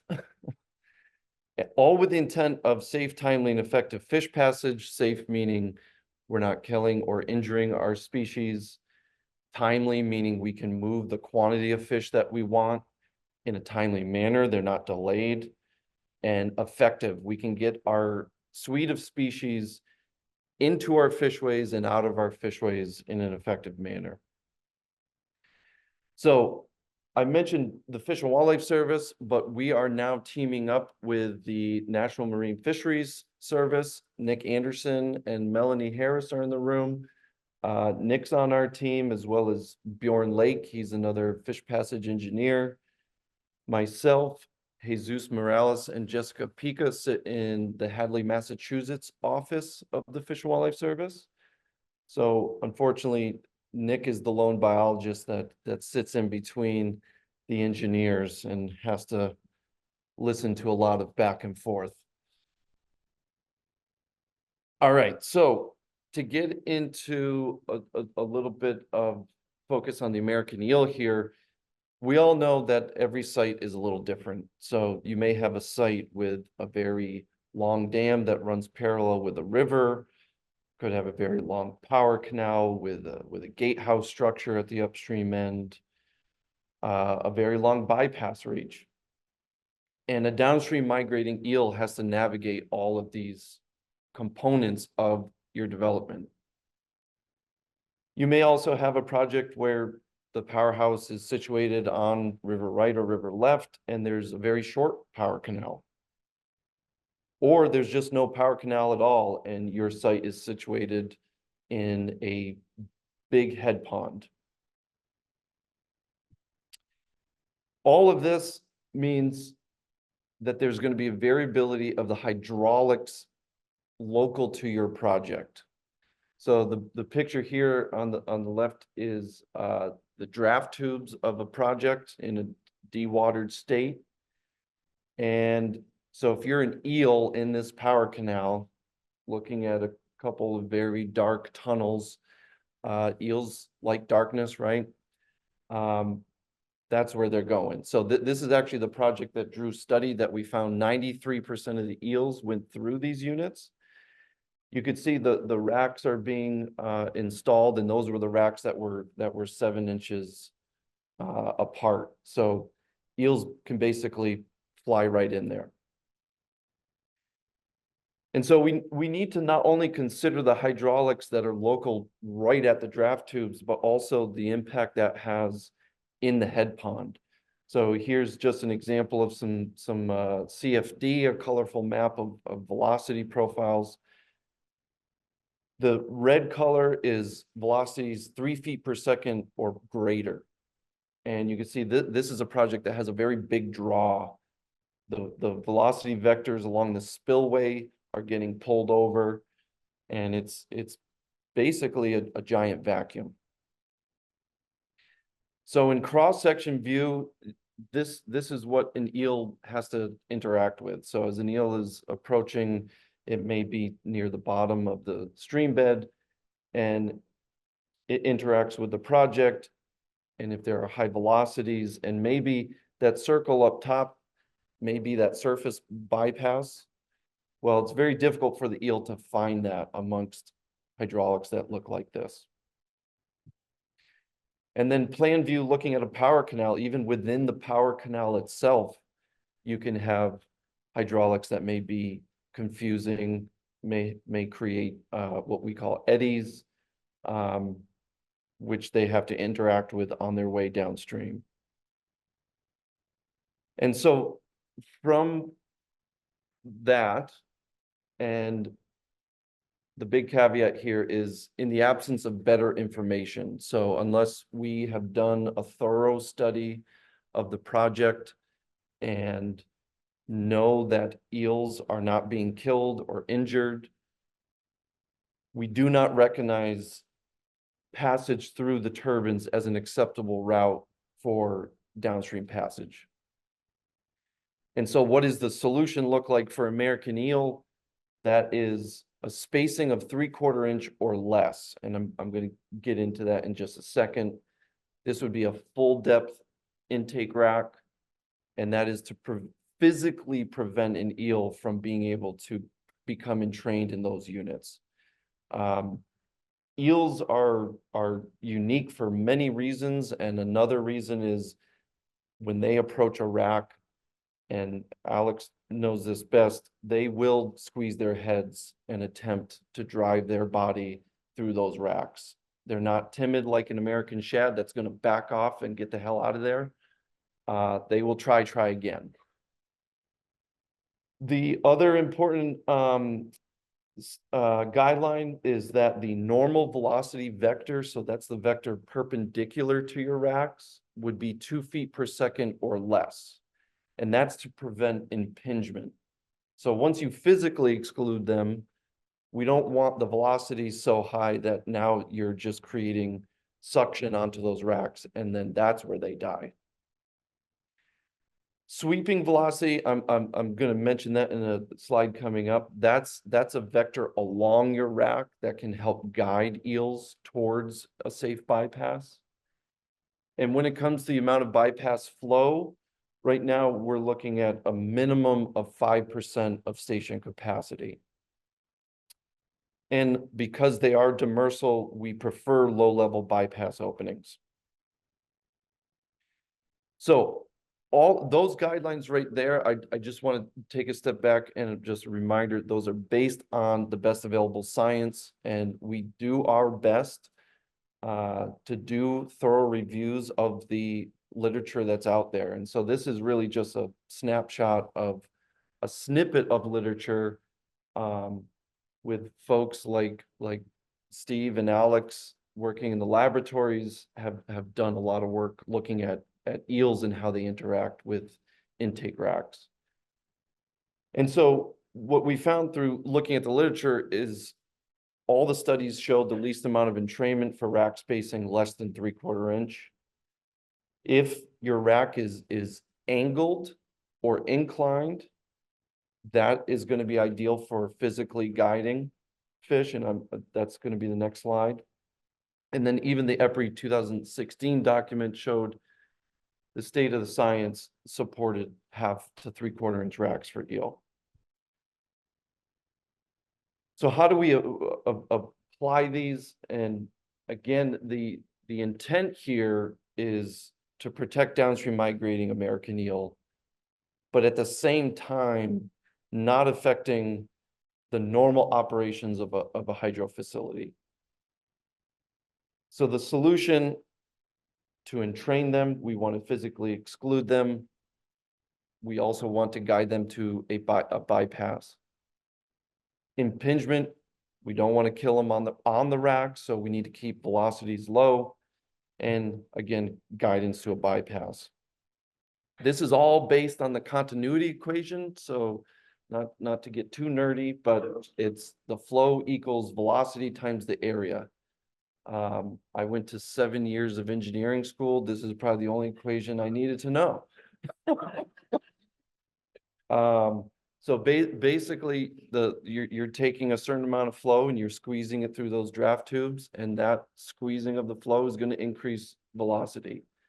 So we want to keep the V at 2 feet per second or less.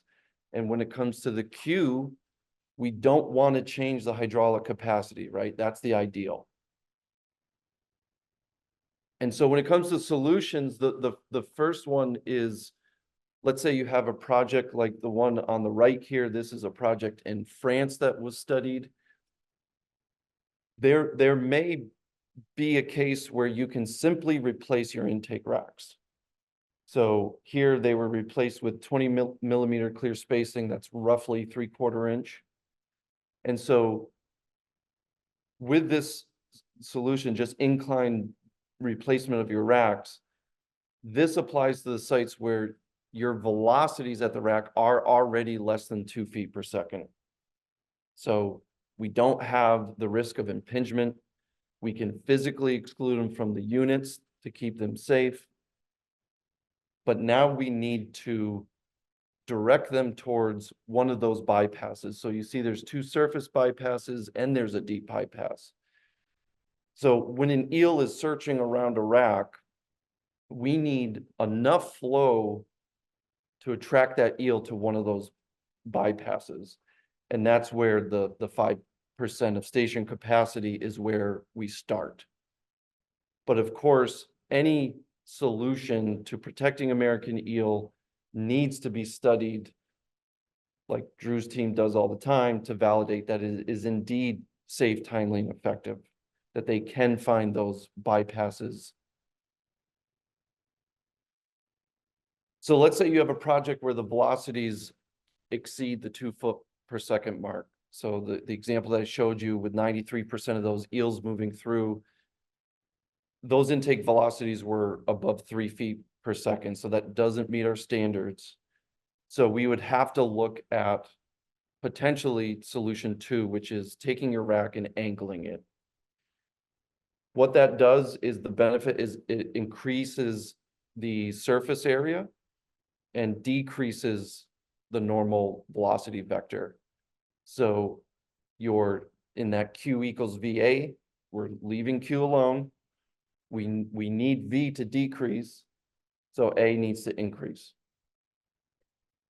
But there's some ancillary benefits to doing this in that an angled rack will physically guide an eel towards a bypass. So there is a chance in some of these cases where we're not really relying on the flow as much. So we may be able to go below the 5% of station capacity if we have an angled rack that physically excludes these eels and guide them towards a bypass. You may have heard the term louver.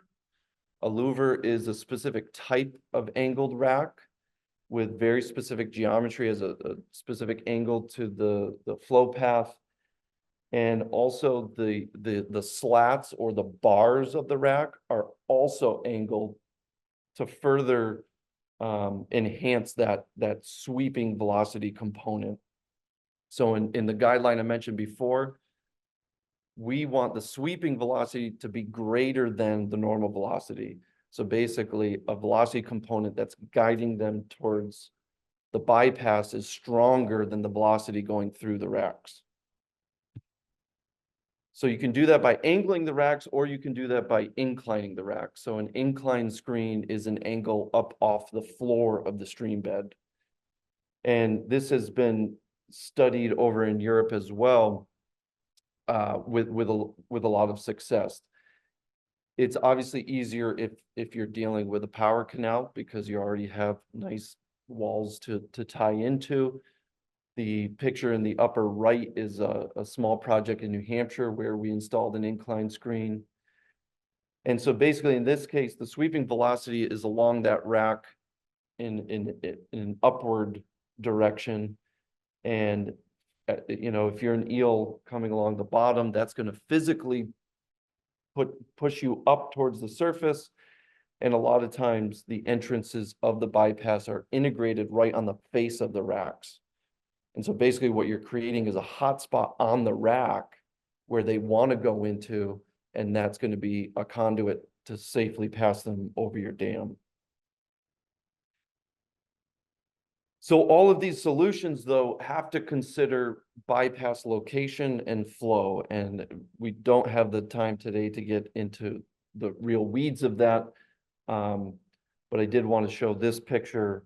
It's basically, this is the view of an eel, right, as it approaches the project. Again, it's CFD, so it's a color-coded map of velocities. You can see the greens there are in that, greens and yellows are in that 2.5 feet per second mark. So if you're an eel, you're headed towards this vacuum, and let's say we are able to put 3/4-inch screens to protect them. Well, then you have to consider where do I put these bypasses? Do I need them at the surface? Do I need them at the bottom? How many? And that's a difficult question to truly know going into a mitigation measure. We do have specific recommendations for surface bypasses and the conduits that will take them to a tail race or a plunge pool. When it comes to low-level bypasses, though, we really recommend siphon systems. And the reason there is you can have a low-level gate that you can open a little bit for eel, but that will create such a high change in velocity that eels have actually been found to reject that. Or if they do use it, there's also a risk of injury or death. So again, I can't get into this today. That's a whole nother topic. But bypass location inflow is critical. And because the science is changing, the research continues, which is great. This is some work out of Alden Labs. Steve is in the room and might be talking about it later. Looking at some low-level siphon type bypasses as well as vertical. And then interim solutions. So, you know, as an engineer and now as a Fish and Wildlife Service employee who's worked for well over a decade on these projects, we definitely understand that, you know, the solution isn't as simple as, okay, you need more area, angle your rack or incline your rack. It can be costly and require significant civil work to accomplish that task. And so that requires time, no matter what. So, you know, even under best case scenario, you're looking at 2 to 3 years just to go through that design, bid, construction process to then get that mitigation measure installed. And so if we are looking at a project and we get results like Drew found at the one that I presented, we may recommend interim solutions prior to the permanent solution being integrated. And those can look like turbine shutdowns. So eels typically move at night, however, not all of them. So shutdowns are deemed an interim solution to protect those eels as they move downstream during the night. Unit turndowns, so that's where if we you know need to decrease velocity, you can do it with area, that Q equals VA, so the A part of it, or the non-ideal is we turn down the Q. So turn down the units and we can get those intake velocities less than 2 feet per second. We can prevent impingement. And that's only if 3/4 inch racks are already integrated, because we do not want to entrain them. And so I'm gonna kick it over to Ken here, because all of this has led to not only protocols for doing studies and the guidelines for solutions, but also some guidance on how we look at performance standards for American eel.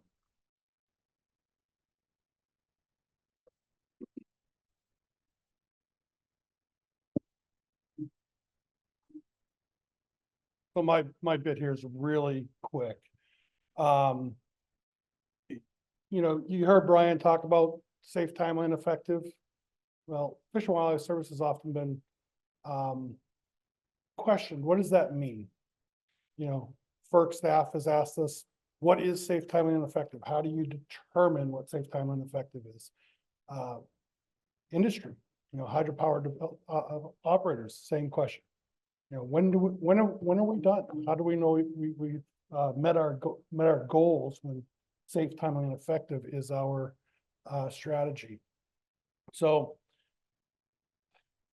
we in the Northeast region, Fish and Wildlife Service, have taken that to heart, and particularly with eels, we're developing staff guidance to develop performance standards that will, you know, give us a guide to say, hey, if you meet this criteria, your project is safe, timely, and effective.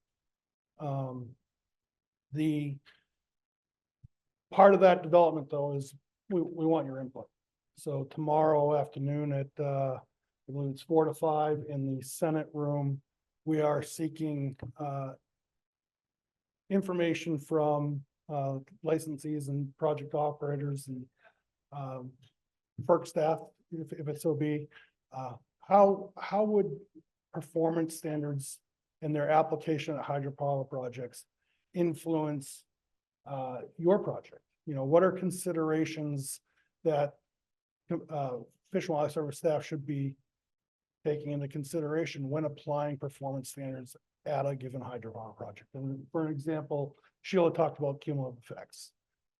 is it appropriate for us to be applying the same performance standard at a 1 dam system versus a 12 dam system? And that's kind of the information we're looking to get. Again, this is for provide guidance to service staff on how to apply it and where to apply it, and the considerations that should be applied when making either recommendations or informing our Section 18 fishway prescriptions. So I invite you tomorrow at tomorrow afternoon, 4 to 5 in the Senate room. Thank you.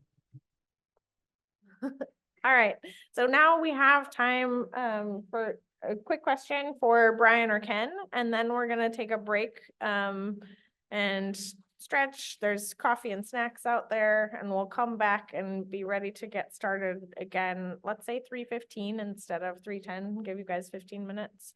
Do we have a quick question for Brian or Ken before we go? So, Brian, this is Wayne Dyak. I represent a lot of different hydropower operators trying to work in cooperation with agencies to make stuff happen for American eels. And I know on the James River, there are 7 dams that are back to back, and I appreciate the cumulative effects discussion. Has the Fish and Wildlife Service ever given thought to a downstream trap and haul program for eels headed back to the Sargasso Sea to spawn?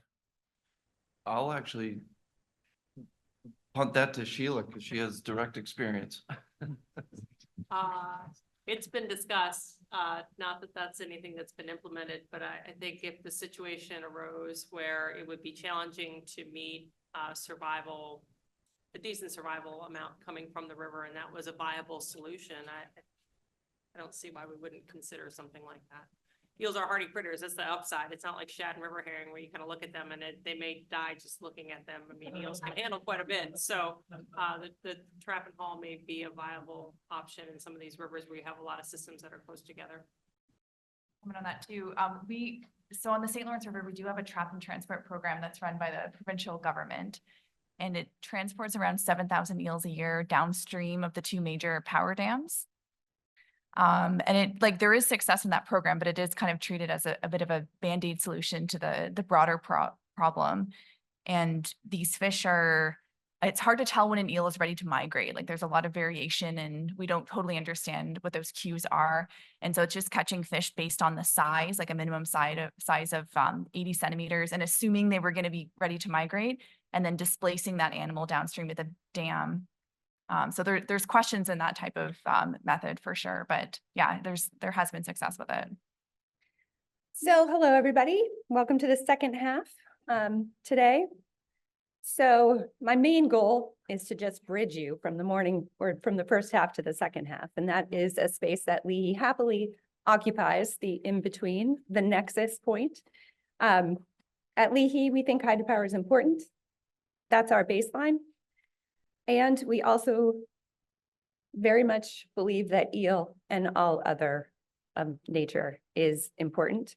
We believe that the balance of priorities is possible, and we've developed a roadmap to help make it happen, embodied in our program's handbook.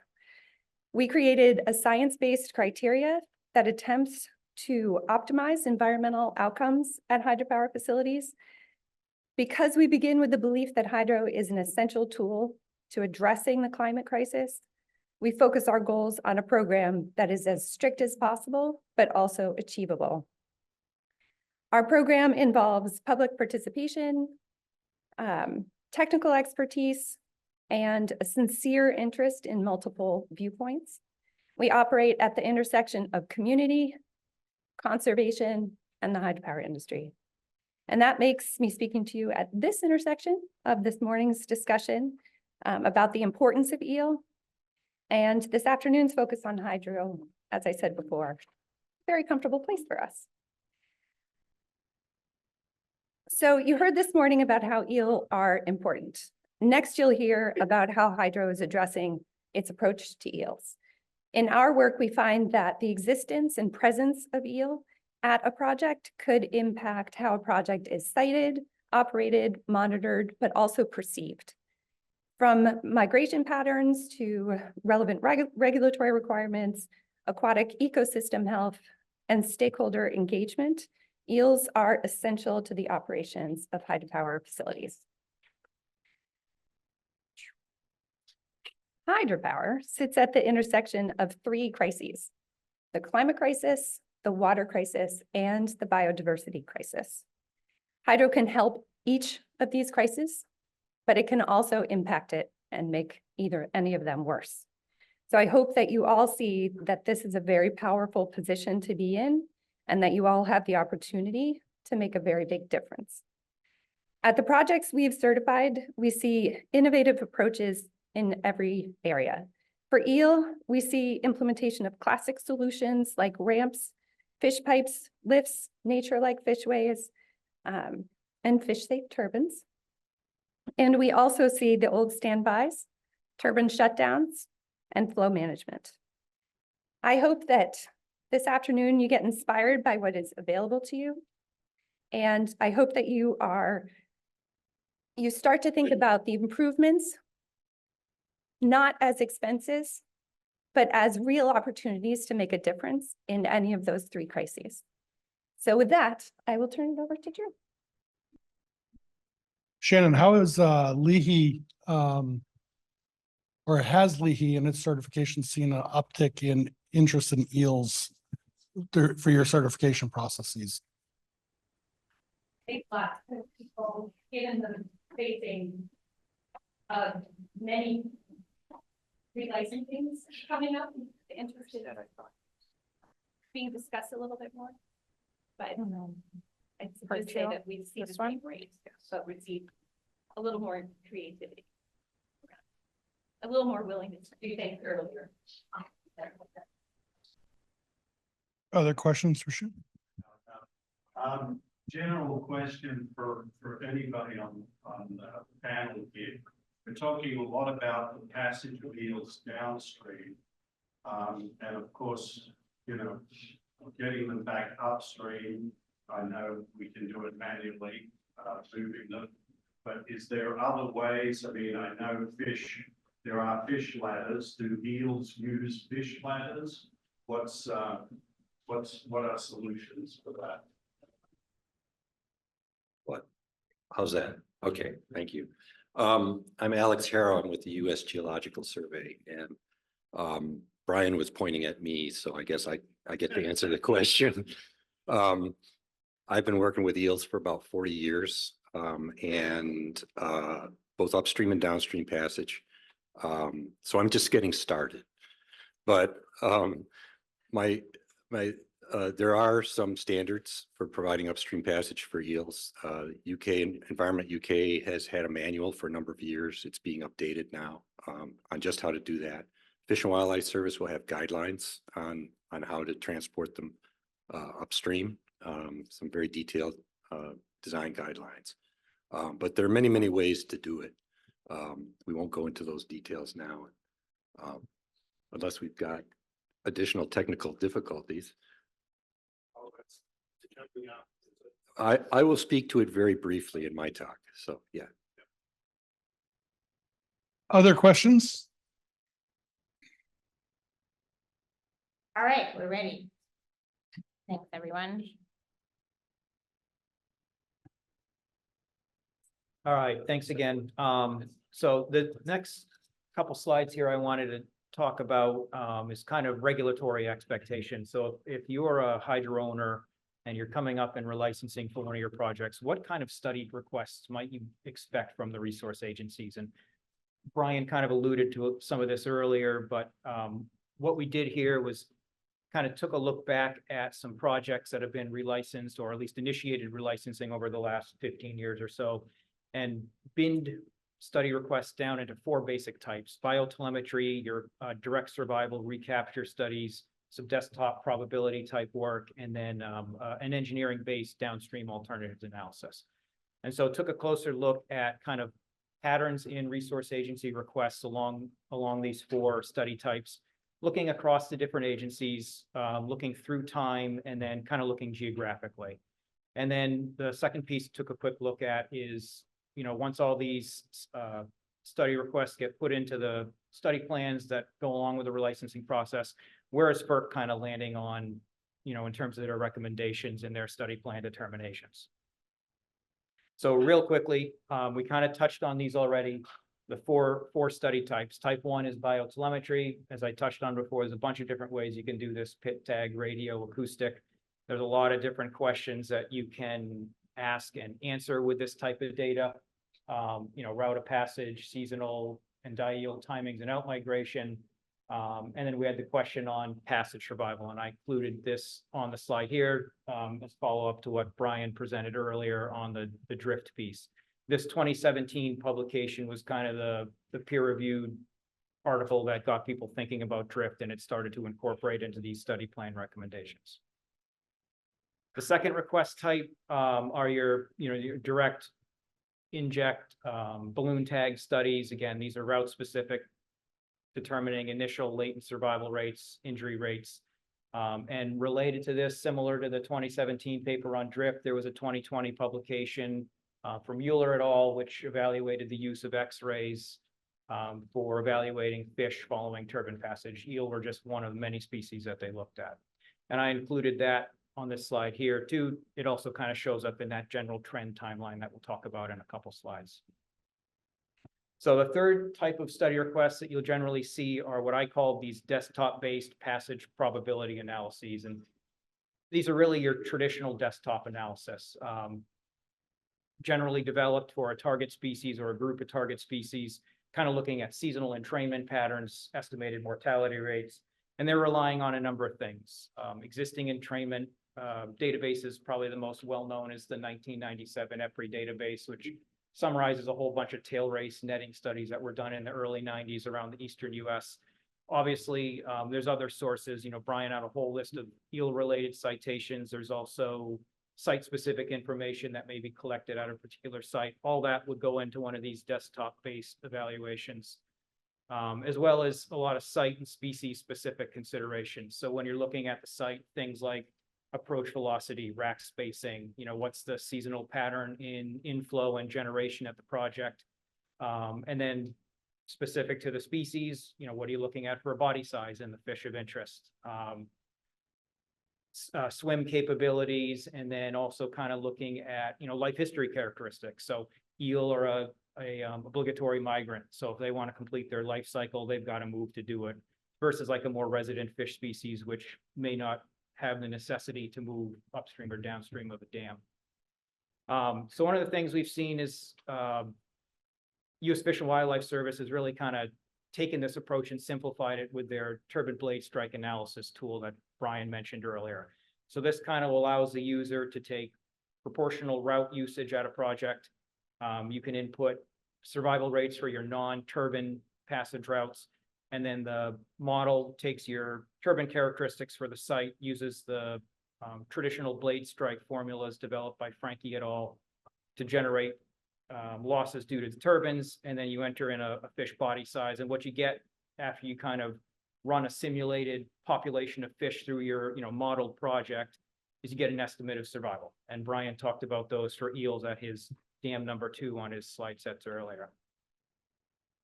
So that's the third type. The fourth type of general study request is what I call these downstream passage alternatives analyses. And these aren't really a field study or a biological study. They're more of a engineering exercise to kind of look at potential project mitigation that could be put in place if you have known issues with passage for eels or other fish species.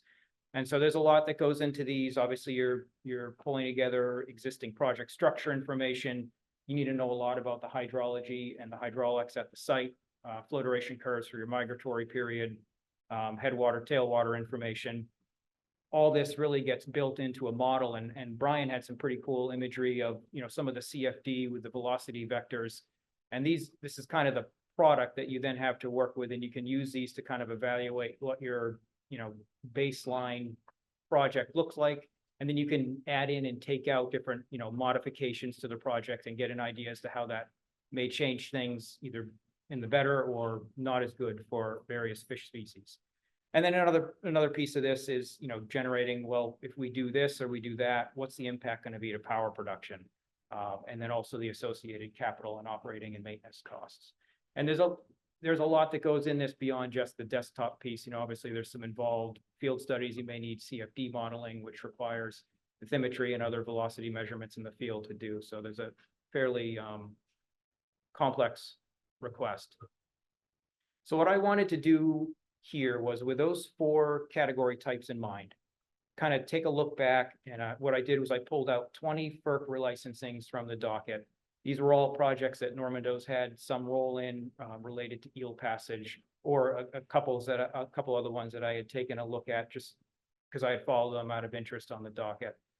But what we did was extracted from the FERC library all the study requests coming from Fish and Wildlife Service, NIMS, or whoever the state fisheries agency was for each of these projects.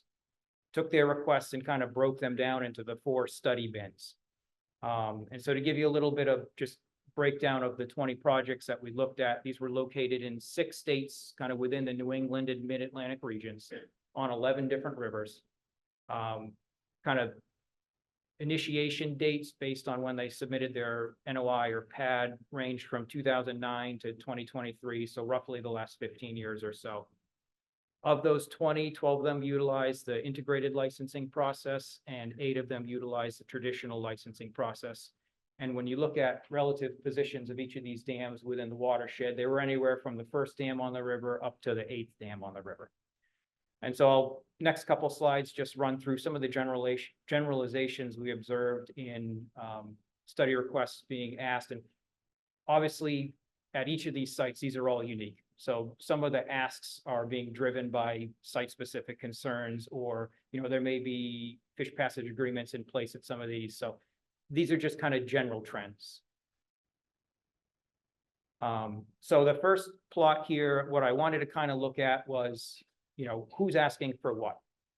And so I took a look at the different agencies, and what you can see is that in terms of asks for biotelemetry studies and for a direct survival study like a HISE or a balloon tag study, fairly consistent across the different resource agencies. In about, you know, 3/4 of the cases, biotelemetry studies were requested. About 40% balloon tag studies were requested. Where we did start to see some variability was in the frequency of asks on the desktop probabilities analyses. So you can see that National Marine Fisheries Service showed a higher rate request on those than did Fish and Wildlife Service or the states. And then when you look at the alternatives, the engineering type studies, fairly consistent. Around 35% of our project cases had those included as study requests. So the next thing wanted to take a look at was, you know, have the rate of requests for different study types changed over time. And to do this, I kind of binned these out into studies that occurred prior to 2017, studies occurring between 2017 and 2021. And I selected that time bin because that was the era of publication of the drift paper on eels, as well as the, you know, X-ray for turbine passed fish. And then I have the last category I just called recent, which is really just the last couple of years, and obviously had the smallest sample size. But what you can see is really, you know, fairly consistent over time in terms of percentage of relicensings where biotelemetry, HISE, and these desktop analyses have been requested. What does stand out is the request for the engineering-based alternatives analysis, which historically didn't seem to be requested as regularly, but in some of the more recent relicensings has been more of a focus of agency interests at the onset of the process rather than waiting until later. What's not captured in this plot, particularly within the biotelemetry and the HISE studies, is some of these variations that we've touched on. So, you know, as Brian talked about, in that middle period, there was a big push to incorporate this drift component into these types of studies. And if you look at the newer requests, that's really kind of just not included anymore. So, you know, as Brian mentioned, it's something that we've taken a look at, and as the science improves, as we get more examples where we try to implement these things, we learn kind of what's fitting and what doesn't fit. Same thing with the inclusion of X-ray on the high Z studies. The next thing that I took a look at, I was curious, was there any variability by region? So really just looking New England versus Mid-Atlantic, and didn't really see anything interesting there. It was pretty consistent across the agencies. So then the last thing I wanted to look at was, with all these requests being submitted, where does FERC kind of land on these? And so to take a closer look at this, I really just considered the subset of ILP projects. So these are using the integrated licensing process where FERC is issuing a formal study plan determination.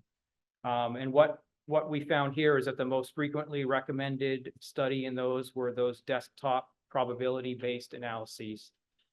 We did see pretty consistent 40 to 50% of the time biotelemetry and high Z tag studies were requested for or recommended to be included. But really the alternatives analysis, that engineering-based approach, was the least frequently recommended for inclusion, at least in the study plan phase. And generally the thought there, at least my interpretation of what FERC's describing in the study plan determinations, is that's kind of more of a, towards the PM&E end of the process. So may not be appropriate up front in the initial study set.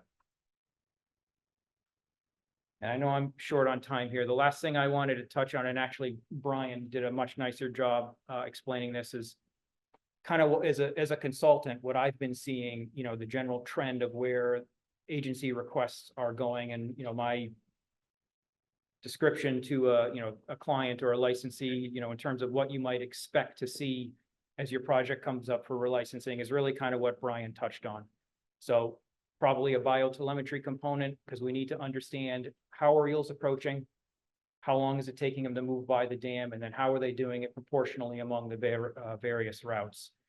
And then, we've got concerns with the drift piece. So if we know that there are 1 or 2 routes that are passing all the eels, then let's focus a direct turbine study or a direct spillway study on those to come up with estimates of what that passage survival is. And then once you have that information in hand, now there's another use for these desktop type evaluations, because we kind of have an idea on route selection under various river conditions. We have an idea onto what the survival should be through various passage routes. Now we can kind of model other conditions using the site-specific input, to get a better picture of all the possible conditions at the site. And then depending what you find there, then you can move into the engineering type analysis, which would help inform on, if there are changes that need to be made, what might they look like, and how that would impact power production and what the costs are associated with those. So that's my last slide, and I will. Okay. All right. I should be all right. Hi, good afternoon, everybody. I'm Steve Amaral. I'm a fish biologist and senior consultant for Alden Research Laboratory in Massachusetts. And my title here is a little different than it is on the agenda, but basically what I'm covering, either title is fine. So, and I think a lot of the information is, you'll see, somewhat complementary of what you've already heard so far. So I do have a lot to get through, so I'm going to jump into it. So I'm going to talk about some of the technologies for bypassing turbines. Obviously, we want to keep the fish out as best we can. I'll talk about exclusion and guidance, both physical barriers and a little bit about behavioral deterrence or guidance technologies. I'll talk some more about downstream bypasses, and then I'll quickly go over some turbine designs for safer passage. A lot of this work, being done recently. And I'll briefly talk about total project survival modeling, a little bit different than what you just heard from Drew, but somewhat similar. So to start, I want to share 2 videos, and you heard about eels and how they poke their head and they want to get through the rack. And I think it's a good reminder, a demonstration of what we're really up against when we're trying to keep these fish out of turbines. So this is in our 6-foot wide flume. You see the eel hit the rack, flies across it, and I don't know how visible it is. He's going up a little bit, and he's probing, poking his head in. This is a 3/4 inch rack. There's a full depth bypass on the left of the frame, and the velocity is about 1.5 feet per second. Gets his head through, and then eventually works his whole body through and he's entrained. We see this also with eels tail first. They actually can make their way through a rack tail first. Now, this was done under daylight conditions. We did it to get some video of the fish interacting with the racks, but we do know eel tend to move at night when it's dark. So all the official testing to get bypass efficiency estimates were actually done at night. We have a Ditson camera view on the right. And so this is nighttime. And if you focus on the left-hand part of the rack and there's the bypass next to it, there's an eel that lands on there and then goes over to the bypass and moves its way in. So not all hope is lost. They do find bypasses and they do go through them, and racks will of the right spacing will keep them out. But that is what we're dealing with.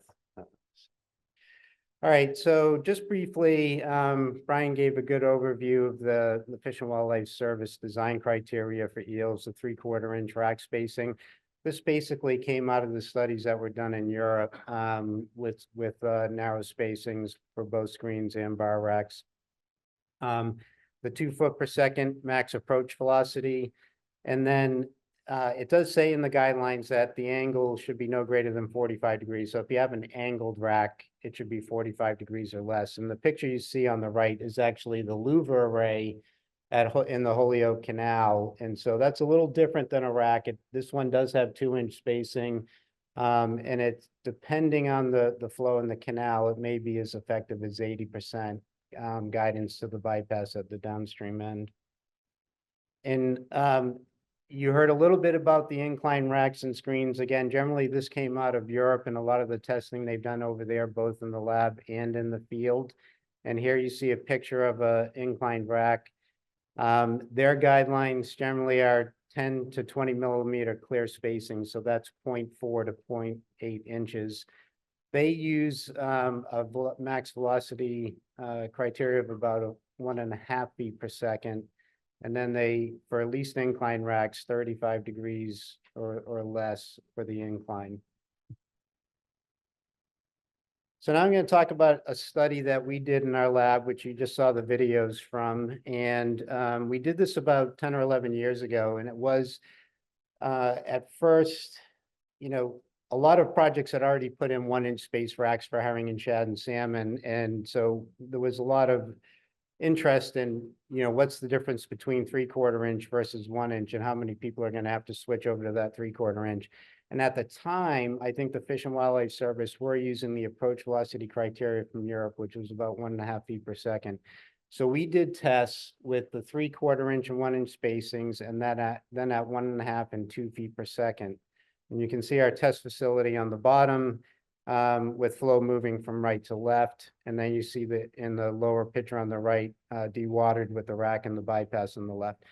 But not surprisingly, and as expected, you can see that the bypass efficiency was higher for the narrower spacing, so more eels kept out.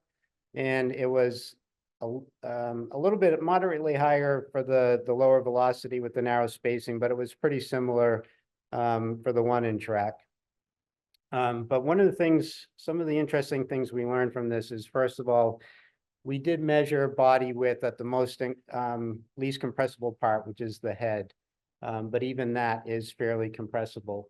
And so we were able to develop curves for exclusion by length for each of the 2 bar rack sizes. And you could do this for any bar rack spacing. But you can see there's a pretty big difference even for just a 1/4 inch increase. And, you're looking at fish that can get pretty large and fit through either of these racks. And what we did calculate was that if an eel has a head spacing, it has to be at least 1.3 times the bar spacing in order for it to be physically excluded. So anything with a head width 1.3 times greater than the spacing would not go through a rack. And just to look at our test with respect to bypass efficiency, I have the test conditions again. So the smaller and larger spacings, the different velocities, and then we separated into size intervals. We looked at bypass efficiency, but we also looked at the percent that were physically excluded. And so you can see that even though only in the top there, the 4.2% for the smallest size group were physically excluded, that means over 95% could fit through the rack, you still had 94% or almost 95% bypass efficiency. So there is a behavioral component to these fish not wanting to necessarily pass through the racks. And they can be protected even though the bar spacing is larger than what they're able to get through physically. All right, so now just briefly talk about behavioral deterrence and guidance technologies. And there's been a lot of work done in this area since the 80s, and a lot of the focus has been on lights. But there has been some testing with sonic deterrents, including infrasound and vibration. Recently, there's been work done with electric fields. We did a study for the Eel Passage Research Center, which is the collaboration of agencies and power companies dealing with the St. Lawrence eel issues. So we looked at electric fields, turbulent flow paths, and EMF, and basically the results were inconclusive or not effective. And they were doing these studies to look at the guidance of eels at the Iroquois Dam, which is a water control structure upstream of Moses Saunders. And what they've done now is put this light array out that you see on the right, and it's an above water array, but it does penetrate to the bottom, and it's intended to guide the eels over to one side of the river and one of the gates on the control structure, where a collection facility would be installed, and they would be collected, and then, as mentioned earlier, transported downstream past Moses Saunders and then Beauharnois, the two dams on the main stem. So that's ongoing, and I think that is sort of the direction they're pursuing on the St. Lawrence River. The work we did with the electrical fields, as I said, and some of the other stuff, and I think Alex also did a follow-up study with the electric fields, that we pretty much feel that they're not going to be effective and probably shouldn't be pursued. Moving on to bypass systems. Brian gave a good overview of this with surface weirs, submerged entrances, either mid or near bottom, and then the zigzag conduit with small orifices. There's also the Conti airlift system that Alex and his colleagues developed, and he'll touch more on that, I think, in his presentation. The picture on the right is the design of the facilities that were installed at Hadley Falls Station on the Connecticut River. Alden had done the conceptual design, and then Kleinschmidt did the final design and handled the installation of it. But what you have here is a surface outlet at the Bastille Gate, and then in yellow, you see a mid and bottom depth bypass. These are siphons, and they do bring the water up and over adjacent to the surface, and they were intended for both sturgeon and eels. Not sure how effective they've been, but I think there may have been some studies, at least primarily for sturgeon, as far as if they're using those or not. I'm going to talk now about the zigzag system and a study we did with DOE funding in collaboration with Blue Leaf Environmental and Lakeside Engineering. You can see we installed a full-scale zigzag system and 2 vertical pipes developed by Lakeside, so Eric and John Truby. And these conduits are about 6 inches or so in diameter. They have 2-inch openings that the eels can go into. They only use a CFS or 2 of water, so much bigger benefit with respect to the water use. And they were developed in Europe and have been applied at a couple of projects there. The tests that we did included evaluations with 1 and 2-inch clear bar spacing. We also put a 16-inch perf plate over the lower part of the rack, prevent eel movement through it at that depth. And then we tested at least the vertical system alone with the 1-inch and the zigzag system alone at the 2-inch. And you can see that the 1-inch spacing, there was a clear benefit for both of these bypass systems. The more eels we kept from physically or perhaps behaviorally going through the rack, the more of them used the bypasses. But this looked pretty promising, particularly even the vertical system, which performed poorly with the 2-inch rack, had almost 70% bypass efficiency. And then when we had both systems, it was over 90%. So with that information, we did go to the field to a site on the Nashua River in Nashua, New Hampshire. And it's a big concrete canal leading to the powerhouse, kind of almost like a site, kind of scaling up our test flume. And you can see the bypass systems that we installed there. We also put an overlay on the rack to reduce it to almost 1-inch clear spacing for some of the tests. We decided not to block off the lower part, and it's mainly because it wouldn't have been good hydraulics for the turbine and approach flow velocities. Unfortunately, it did not perform the way it did in the field. So we had the two spacings. We looked at the spacing on the rack, which was 3 inches, and then the overlays. We had different gate openings or flow through the units, and we used acoustic telemetry to track fish as they moved downstream and interacted with the systems. The percent entrained was fairly high, particularly at the highest flow. And we also did have a fair number of fish that returned upstream and likely passed downstream over the spillway. Bypass efficiencies were best at one of the lower flows in the narrower spacing, and that was 33%. One of the interesting things we did see here, and that I think we know, there is evidence that eels do move up and down in front of a trash rack as they're searching for an outlet. But we did demonstrate that most of the eels were located in the lower part of the water column and really near the bottom. And so that typically demonstrates the benefits of submerged bypass. And the big issue here with this CFD model that we did of the site, you can see the velocities are getting upwards of 4 feet per second at the rack. So that's really at this particular location, even though we thought it might be a nice spot before we did the testing afterwards, we realized that, yeah, these velocities aren't going to help the eels with respect to not being entrained and finding the bypass before they are. All right, so turbine passage. There's been a lot of information developed recently about passage through Kaplan and Francis turbines through a lot of the balloon tag studies that Drew and Normando have been doing. The graph I have here is survival, and it's field evaluations with balloon or float tags, and it shows it by rotational speed on the blue line and blade spacing and the red line. And so these are all Kaplan axial flow propeller type units. So we also have a multiple linear regression model we developed from the field studies. And so the gray hash bars are actually a predicted value, and you can see that in comparison to the field value. There are 2 projects where there weren't field studies done. We just did the prediction. They include Willow Island on the left and then Roanoke Rapids down to the right. Clearly, as rotational speed increases and blade spacing decreases, we get lower survival, so greater strike probability and probably greater mortality from strike.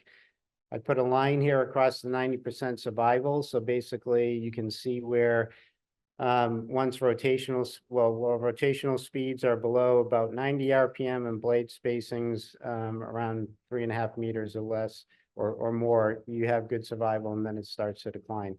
Not sure what's happening at Vernon with the field evaluations there, but again, it's the same study that Normando has done at all the other projects, but they had higher than we would have predicted survival. This is the difference we see between Francis and Kaplan units. So Francis turbines are radial flow units in the blue, and the Kaplan and propeller units in the red. For any other fish species, those blue circles would be below the red triangles. There would be higher mortality, but not for eels. And so this is a little bit of a mystery, but likely has something to do with how they enter the Francis units that results in either less strike or less mortality from strike. So going to fish-friendly units, I'm just going to quickly talk about the Alden turbine. It is a radial flow unit. This is the results from the laboratory study we did with a pilot scale version with different fish species. You can see the typical teleos species, bass, trout, alewife, salmon. And then we also have cartilaginous sturgeon on there. Very good regression with the length of fish and survival.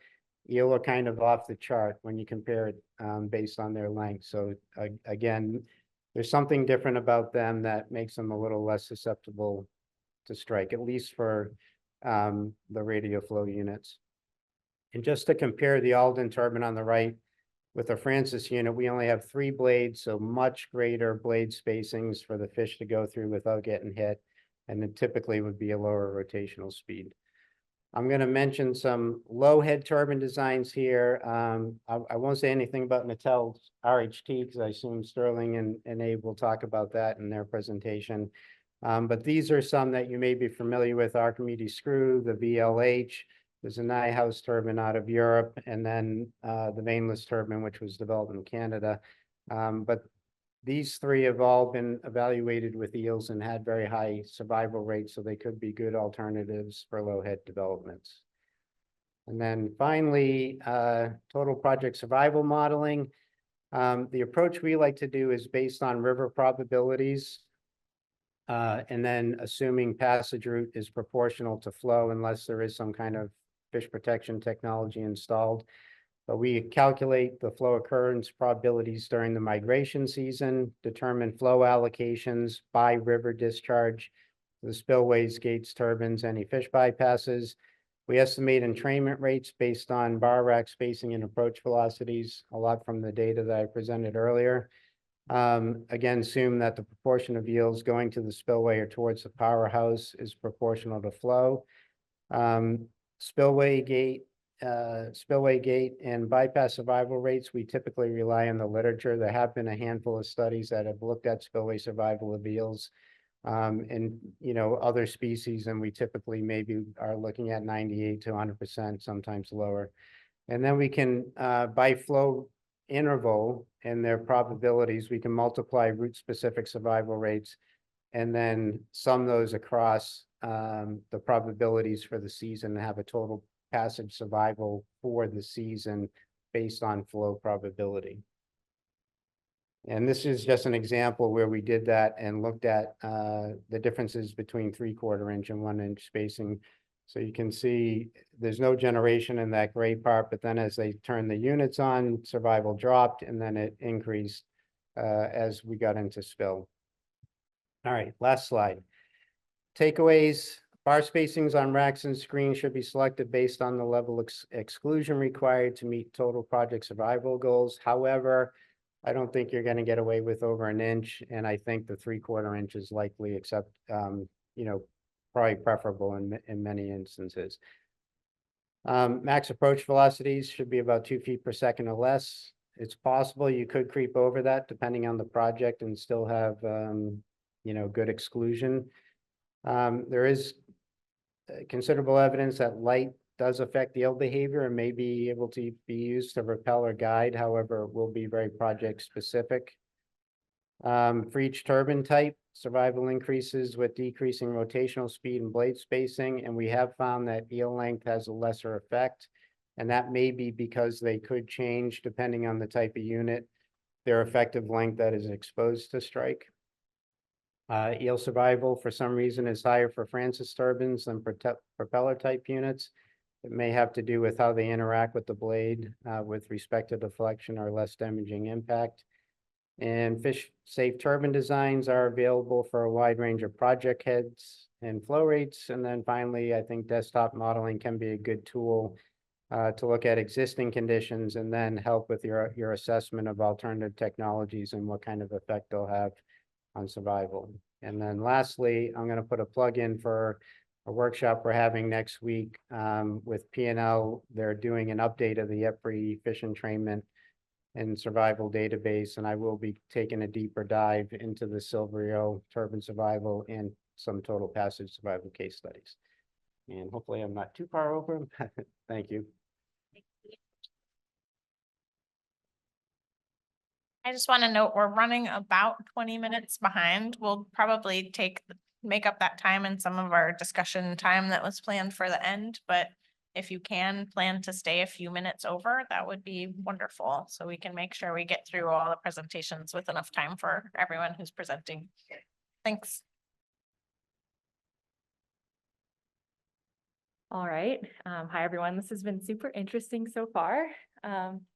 I'm Sterling Watson. I'm an engineer at Nattel Energy, and I'm focused on turbine design for safe fish passage, evaluating fish passage through designs that we've created, and creating models to help us understand how to improve survival of all fish species, including eels. Yep, and I'm Abe Schneider. I'm co-founder and CTO at Natel. I'm a mechanical engineer, and I'm focused on the hydraulic design of turbines for the purpose that Sterling summarized.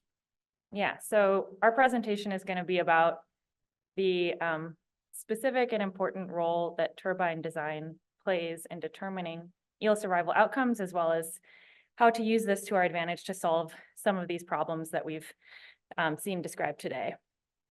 So the fact is, conventional turbines are not safe for eels. They're not safe for fish, but eels are kind of a special fish and they face some particular challenges.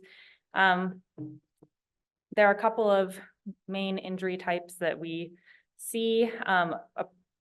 A kind of intuitive one is blade strike. This is just the cause of a direct impact of a thin, fast-moving blade with the body of the eel.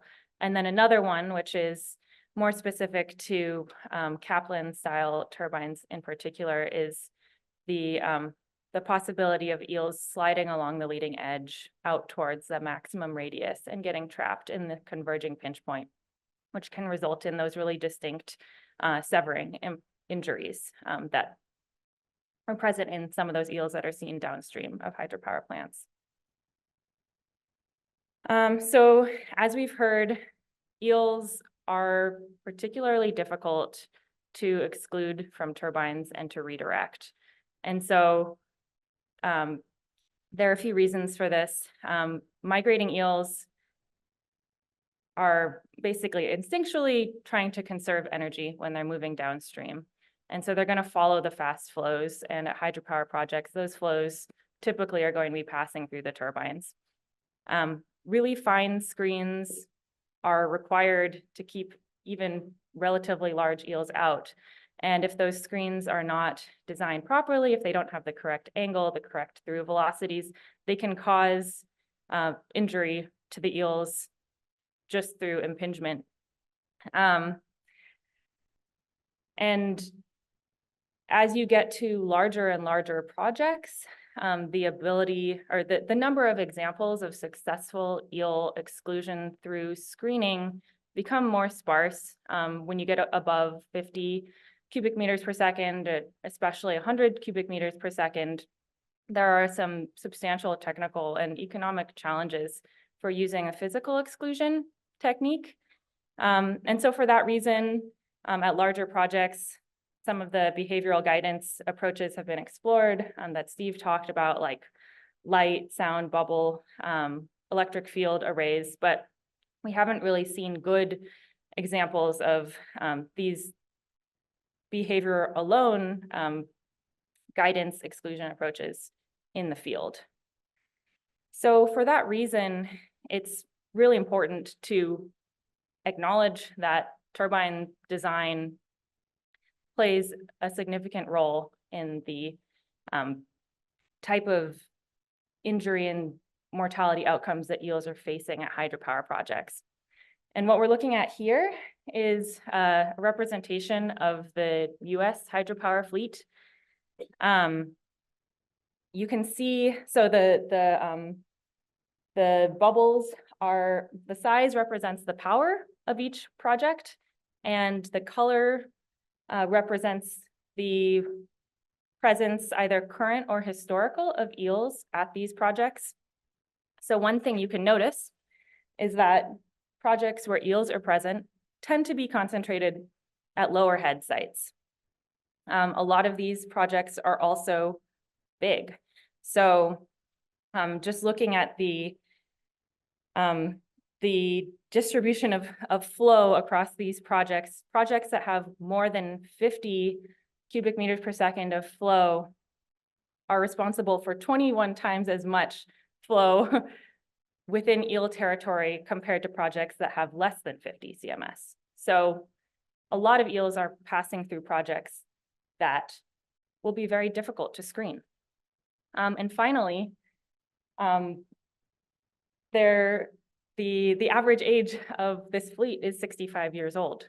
So that age of the fleet is also coinciding with a need the timing out of FERC licenses.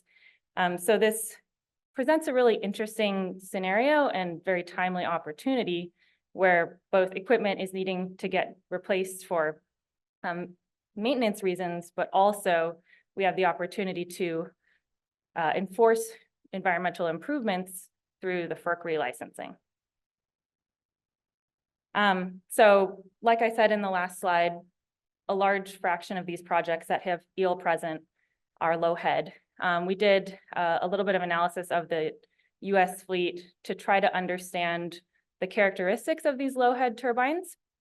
And one really important metric that determines the severity of blade strike is tip speeds. That's like a linear speed representative of the speed that the tip of the blade is going at that maximum radius.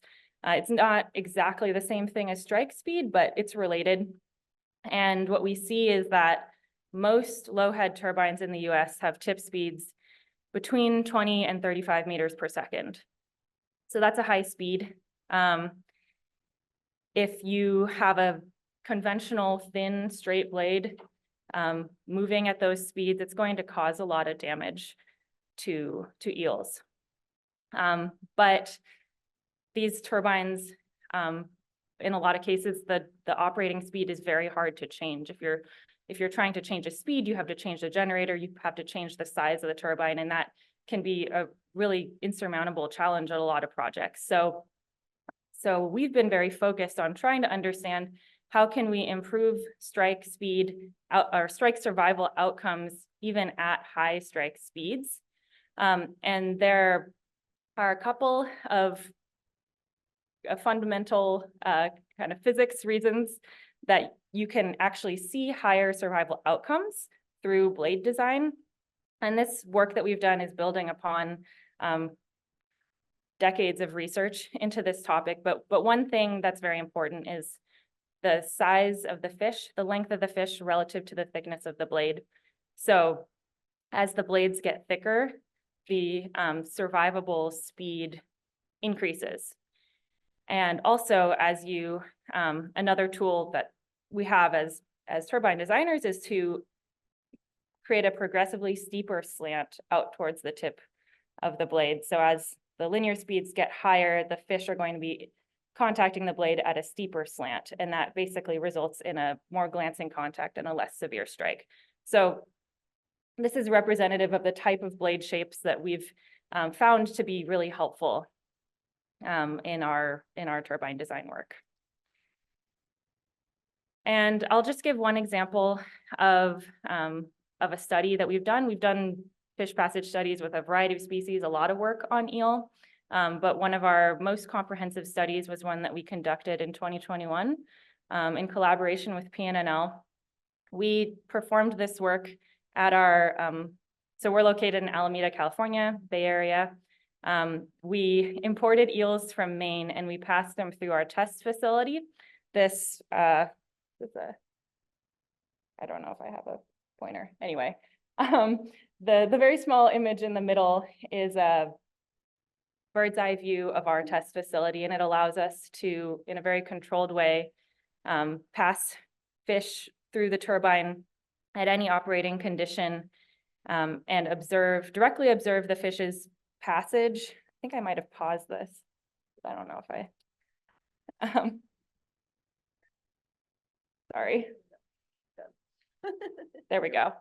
So we have a transparent housing on the runner, so it allows us to directly observe the passage of the fish through the turbine, and then we're able to recapture the fish immediately after it passes through the turbine and observe both immediate injury, immediate behavior changes, as well as to track the condition of that fish over an extended hold period. And so for this study, we captured almost all of the eels on high-speed video. We're able to relate any injuries that we saw in the fish to its passage. And most importantly, we saw 100% survival throughout the course of the entire study. And this is really enabled by the unique and intentional design of these blades. That's right. And one thing to just highlight is the rotational speed of this turbine it's just under 700 RPM, and the turbine's diameter is only 21 inches. And the largest eels in this study were over 60 centimeters in length. So the largest eels were actually larger than the diameter of the turbine through which they were passing, and 100% of these eels survived. So want to place that test in the context of some of the field tests that have been done in North America and also in Europe.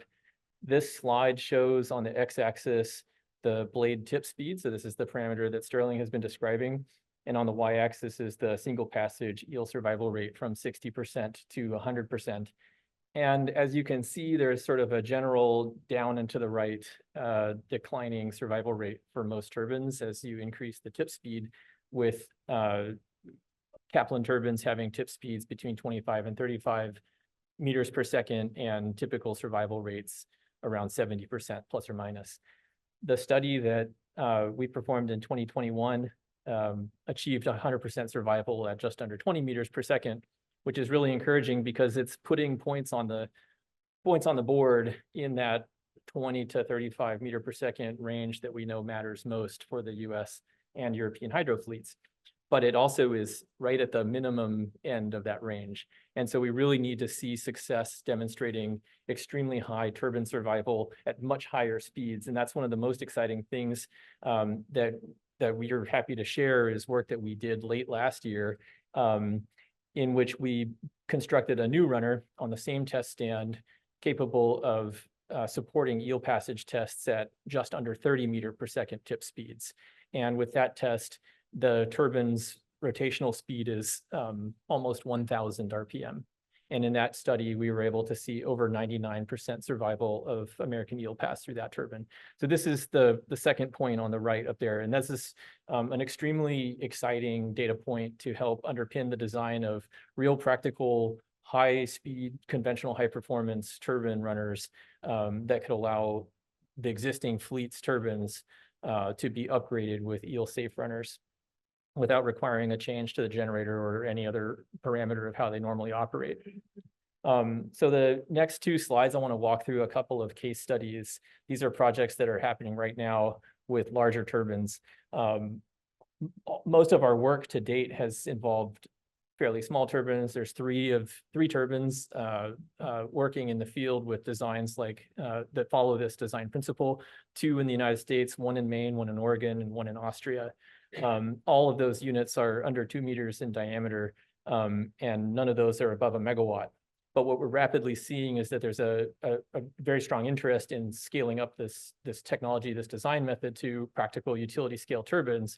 And as Sterling mentioned, there are over 20 times the amount of flow at hydro projects that are effectively techno-economically too difficult to screen. It's really important that we have turbine passage solutions that are safe for eel.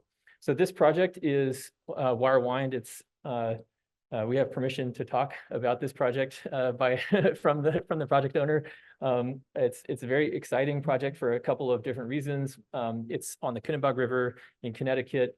The project has an S-type Kaplan. This is a horizontal Kaplan turbine with 4 blades producing about 2.5 megawatts, a little over 2.5 megawatts shaft power.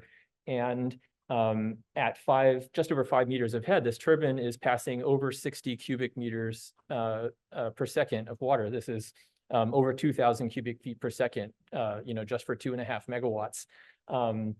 Currently, based upon the tip speed and just using regressions, the expected eel survival at the existing project is less than 90%. The proposed replacement involves replacement of the runner, but retention of the existing wicket gates and retention of the generator. So we're just replacing the part that spins, and then the fixed part of the housing that surrounds that part that spins. There will be a minor change in the diameter of that discharge ring. And eel survival is expected to be in excess of 99% while producing the same shaft power for the project. There are a couple of really interesting advances in RHT design that this project represents. Number one being that this is one of the first RHT designs that has adjustable pitch blades.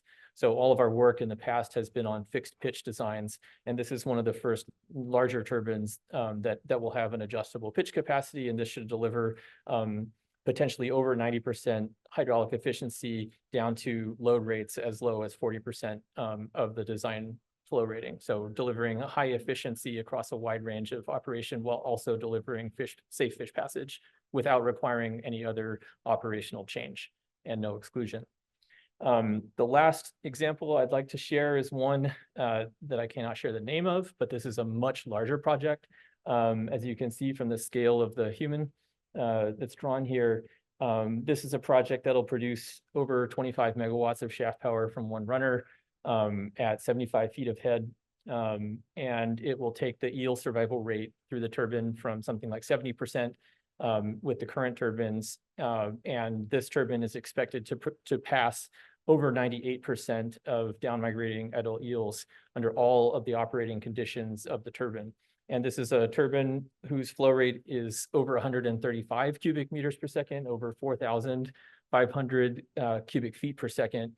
And it's a project where no behavioral or screening solution was found to be technically or economically feasible. So turbine passage or shutdowns are the only options at this project. Really importantly, this our design for this runner allows for a simple mechanical replacement of the runner. So actually the existing generator, the existing water passageway, and the actual existing discharge ring will be reused. The only sort of high-level action is to take the old runner out and replace it with a new runner. The new runner's mass is within the range that's accepted for the existing thrust bearings. So it's really a project that can be executed with minimal risk and almost no change to the way that this utility operates their turbine. And that's I think a real step forward in terms of practical solutions for the hydro industry to see both a opportunity for modernization. You know, this is a plant where the turbines already are going through unit replacements because of their age, but it's an opportunity to use a terrible analogy in this context, to kill two birds with one stone, to achieve simultaneous modernization and fish passage solutions. So with that, I want to say thank you for the opportunity.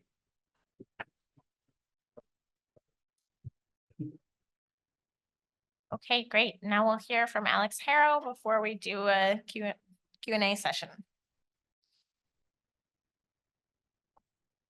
Great. Well, thank you very much. I'd like to begin first by thanking Fish and Wildlife Service and NHA and Natel for inviting me out here. When I contacted them, or actually they contacted me about this meeting, they had pretty much selected all their speakers and their agenda, and so they kindly shoehorned me in to the program. But they only gave me 10 minutes, so I'm going to have to whip through these as quickly as I can. Most of you probably know me. I'm a biologist by training and have some experience in engineering, largely by chronic exposure. For the last 30 years, I've been working with engineers to do fish passage projects of varying types. Eels are kind of near and dear to me, so I kind of jumped at the opportunity to go ahead and give something here. I also didn't want to overlap too much on the previous speakers because they had various important, interesting things to say. But I instead tried to say, well, let's talk a little bit about some of the loose ends, some of the things we haven't talked about, some of the things that we need reminding about that tend to get glossed over when we start to talk about upstream and downstream passage. So I just have to ask you how to advance this. Yeah, all right. Okay. So I think we ought to all agree that we're just kind of getting started with eel passage. At least in the Northeast, we've got over 20,000 dams. And Sheila showed you an historic range of eel passage, or sorry, eel distribution throughout North America. And pretty much, if you own a dam on the eastern seaboard that drains to the Atlantic Ocean or the Gulf of Mexico, you have an eel passage problem. because historically they were in that area. Maybe not right away, because we've dammed up so many regions that they don't get up to some of the headwater areas, but it is potentially a species of interest in those regions. We put together a database shown on the graphic here, basically showing all the dams on the eastern seaboard. There's a lot of them. And those with downstream passage for any species. But that can mean downstream passage for, just we open the sluice gates when we have downstream passage period for any species. So it seems like a lot, but it's really not. It's really a small proportion. And those with upstream eel passes on them are very, very small. There's probably, less than 50 dedicated upstream eel passes on dams for the whole entire eastern seaboard. So there is a long way to go in terms of providing eel passage where it's needed.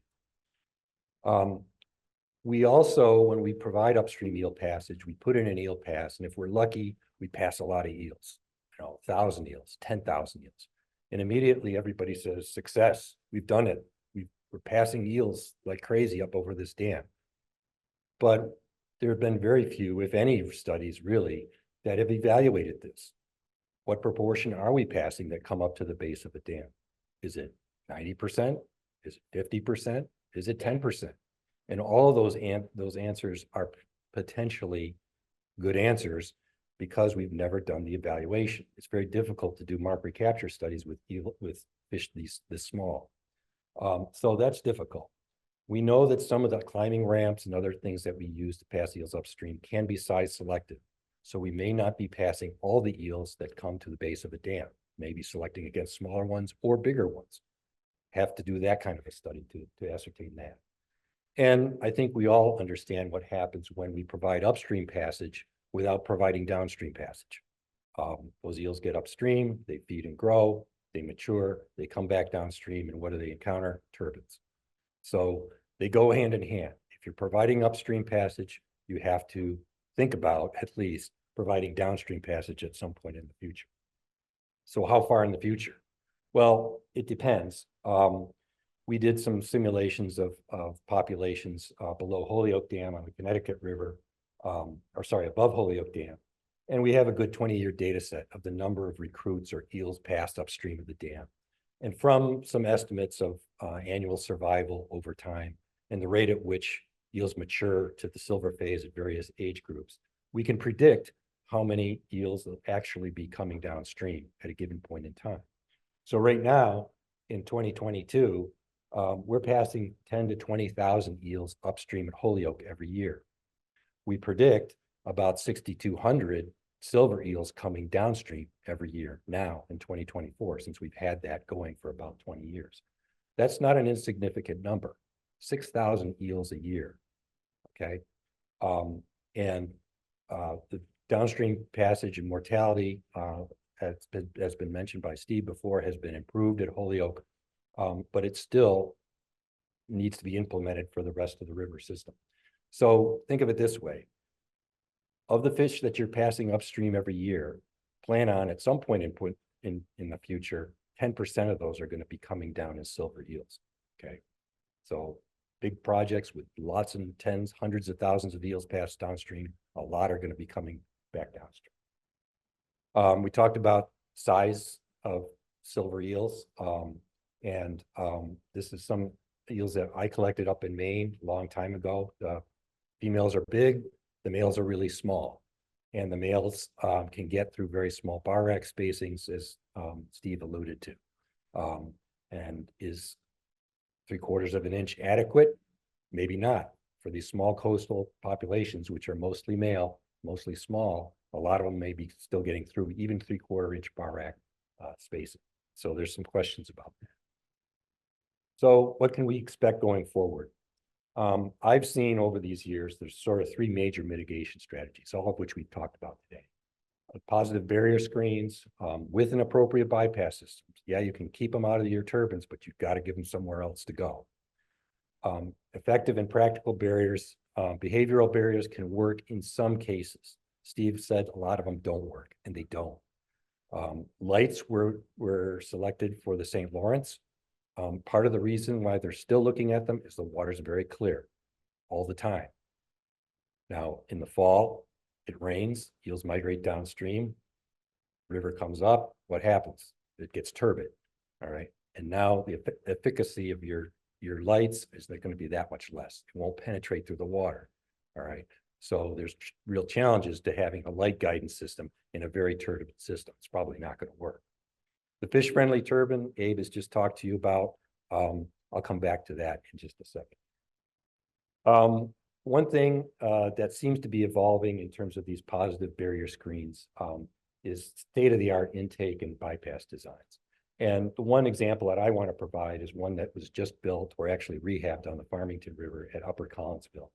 It has a unique horizontal bar rack with 3¾ inch spacing. It has the zigzag downstream or deep bypass entrance in the bottom. And it also has a surface bypass at the very downstream end of that angled bar rack, okay? Now there's an opening down at the bottom. That's just a low level drain. So where that bucket is, imagine that's closed all the time. But it affords eels the optimal conditions to be bypassed, okay? Along with a screen that has a very good design and excludes probably most of the eels that will be coming down here.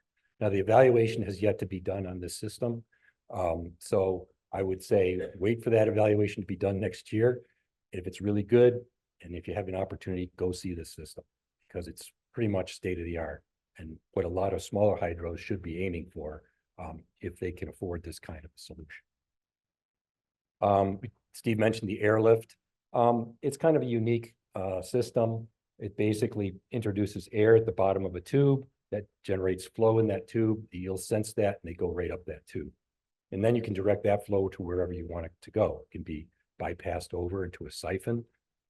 In these cases, we put just a trap right at the top of the riser tube in 2 water supply reservoirs in Connecticut.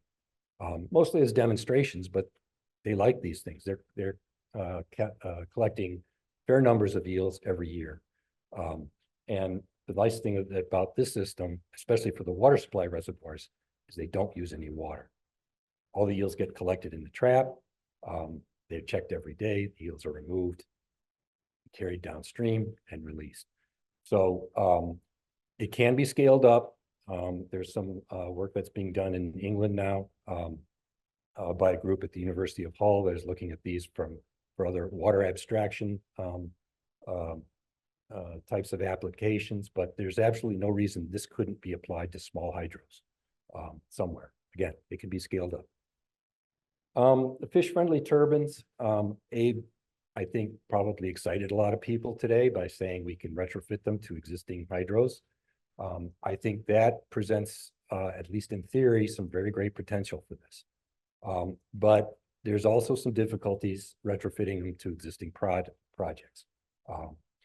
They're currently limited to low head applications, but Abe is doing his homework here and looking at higher head applications. Nonetheless, to implement this in all the places where it could be beneficial is going to take a long time, okay? Because hydro companies aren't ready to jump and replace their runners, you know, at the drop of a hat, right? There's a longevity that they have to get out of their designs. So it'll probably take a while before we see this implemented, you know, on a broad scale. And a lot of these other types of designs, whether they're fish-friendly turbine or hydrokinetic turbine, have not really been evaluated. And I see this all the time on people's websites, fish-friendly. Well, have you done an evaluation? Answer, no. Well, we're planning on it. Well, we did it, but the consultant we hired, you know, didn't publish it. So it's really unavailable or it's proprietary information. So if you're interested in fish-friendly turbines, either developing them, testing them, by all means, evaluate them and publish your evaluation in peer-reviewed literature. If you want to gain credibility for your technology, this is the way to do it. Use good science and let it stand the test of peer review before you go claiming fish friendliness for your new idea. Something else that's going to arise here, we're talking about hydro. We haven't talked about small hydro or micro hydro. And there's lots of interest in this, whether it's a conventional Pelton turbine that is terrible in terms of fish friendliness, that a lot of people like to put in their backyard because they've got a stream that they can divert through. Other people I've seen have old water wheels that they're rehabbing. The water wheel on the right here is applying for a FERC permit, believe it or not, because he has to have one. And so he's going to do some studies with eels, which I think is appropriate. Some of these other ones that drop in-stream hydroturbines, hydrokinetic turbines, again, look pretty good. They look pretty fish friendly, but are they? They need to be evaluated. So we'll see more of that. And then I want to sort of present to everybody the spectrum of pump storage, because I think it's different from conventional hydro. We're talking about high runner speeds, very high pressures, a two-way trip up into the reservoir and then back down again, going through either the same or different runners. And a lot of flow, which makes it very difficult to exclude fish from the intakes. Two examples, at least we have in the East Coast, Northfield Mountain on Connecticut River and Muddy Run in Pennsylvania. Both of them have now performance standards that they're going to have to conform to. 5% maximum fish entrainment from the river for Northfield, 15% for Muddy Run. Okay, those are going to be high bars to meet, and how they will meet them, I am not sure, because it probably means excluding these things from a river system by some sort of screen or net or whatever. And that's going to be very, very difficult. So my conclusion in all of this is, yes, we need to evaluate these, but in the interim, if we're talking about eels and entrainment, it's probably not a great idea to put pump storage on river systems with migratory fishing. That's my take on it. There's other ways to get pump storage, and I think fish friendliness is going to have some other solution than this, unless Abe develops a new runner for this kind of stuff. And then lastly, some really unanswered questions that I kind of have been harping on for years, but nothing's really happened for very good reason. And that is, we've talked a little bit about, well, what happens to eels after they move downstream? Where do they go? Well, they go to the Sargasso. Now, has that journey through 1 or 2 or 3 turbines, even if they survive that, has that affected their ability to reach the Sargasso? There are some even more basic biological questions about, do eels from Newfoundland have the same probability of reaching the Sargasso as an eel from Florida? We have no idea. We assume that everybody who emigrates makes it to the Sargasso, but is that true? We don't know. Now, I would say that would be a very interesting question for a hydro owner who has projects either up in Newfoundland or Florida or wherever. What contribution are the eels making to the entire population if there turns out to be differential success in the migration to the spawning area? There are other questions. How many adults actually need to reproduce for a sustainable population? No idea. We don't know. The average female produces between 8 to 12 million eggs. Well, how many females is it required to generate all the millions of glass eels that we see arriving at coast every year? We don't know. But in addition to this, I think we can say that we can start to answer some of these questions now. And people are actually doing this now. All right. And they do it with satellite tags attached to silver eels that are actually making it to the Sargasso. So we can track eels. The Europeans are doing it. The Canadians are doing it. The Japanese are doing it. New Zealanders are doing it. And they're getting interesting data, but we're not. Why not? Because we haven't had the interest in doing it. We could do some very interesting studies. What's the probability that an eel that passes through one or multiple hydros makes it to the Sargasso? We can answer that question. Is it cheap? No, but I would argue to do this study with the appropriate number of eels that you would have to tag to get at some of these basic questions would not cost much more than the average cost for mitigation for a couple of moderately sized hydropower plants. It sounds expensive, but it really isn't. And it technically, again, it's very doable. People are doing it now. So I would say that whose responsibility is it? Well, hydros might say, well, it's the agencies. That's an agency question. You don't deal with that stuff. Well, you should, because the answers may be very applicable to your particular problem. It'll take a while to get them, but it'll give us, everybody, a lot of more insight on what hydro is really doing to the eel population as a whole. Okay, right now we don't have that. So is this the future for eel passage? I don't think so. I can already see some capacity issues with this solution here. But I think the upshot of this is that we can think about magic bullets that are going to solve things. A fish-friendly turbine that passes eels with 99.9% survival. But there are still things about dams that we haven't dealt with yet. There's things like spill mortality. We haven't even talked about that today. Things like habitat fragmentation or alteration of the habitat by an impoundment. How does that affect eel populations and the survival and growth and reproductive success of eels in any river system? So these are all extra questions that we won't answer anytime soon. But I think it behooves us all to think about them and think about the bigger picture. So with that, I'm sure I'm gone over 10 minutes. So we'll go on to the next. Thank you.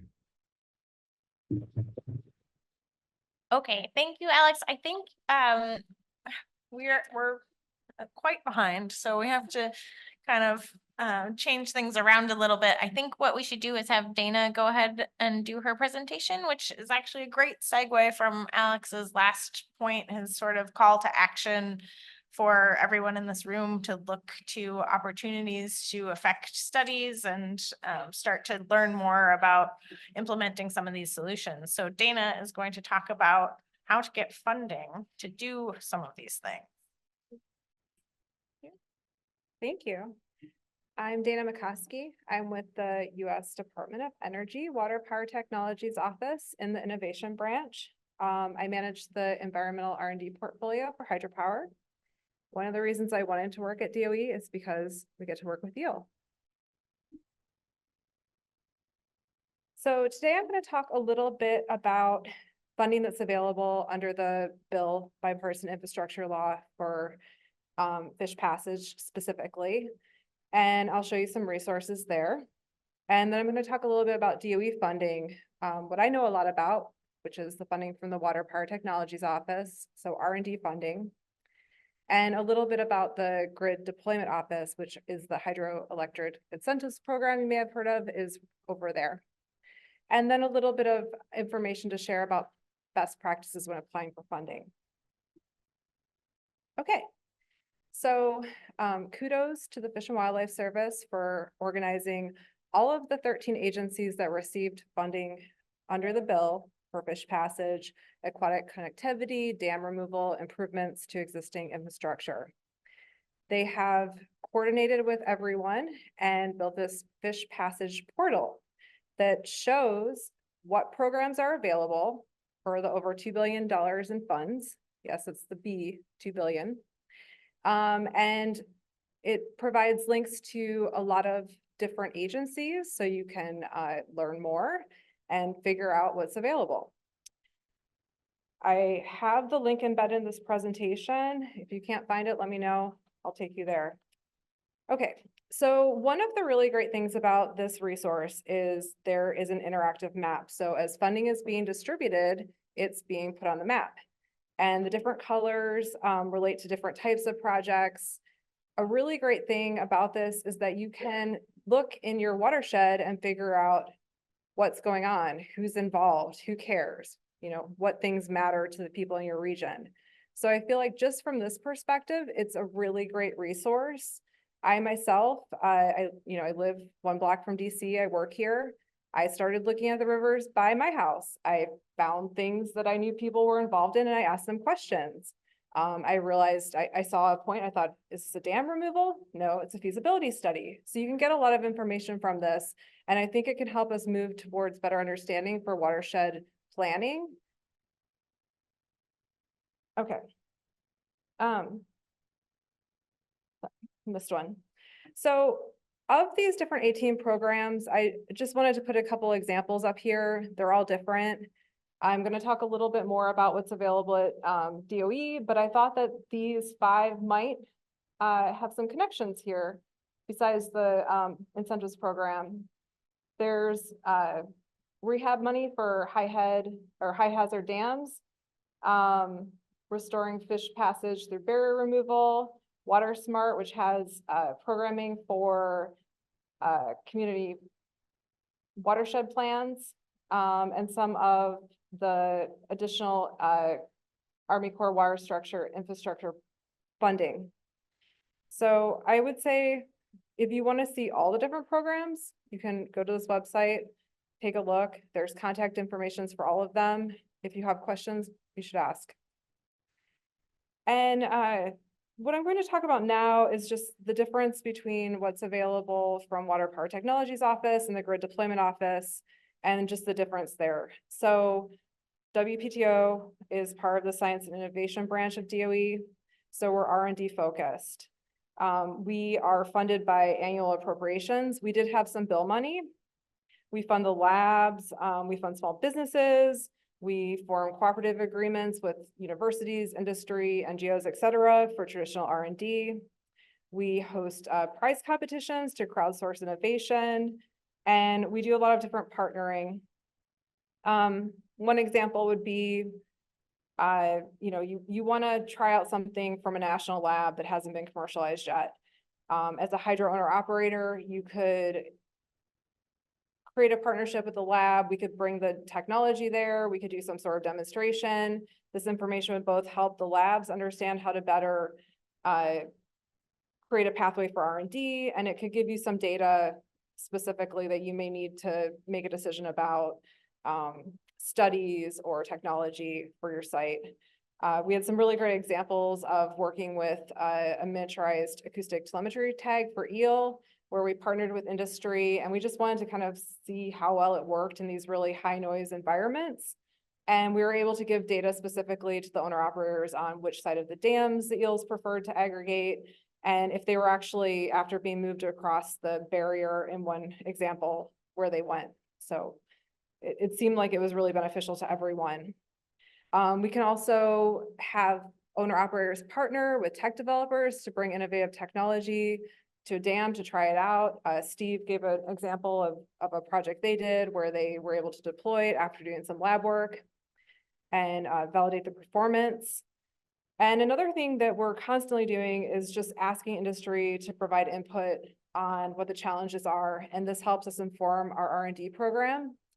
So this year, we're going to be having some workshops. It's the Environmental Summit series. We're going to host one on connectivity. And so I would look to anyone who's working with EEL to provide us feedback. Does DOE need to do more funding to address these concerns with EEL? Is there specifically something that we need more data on?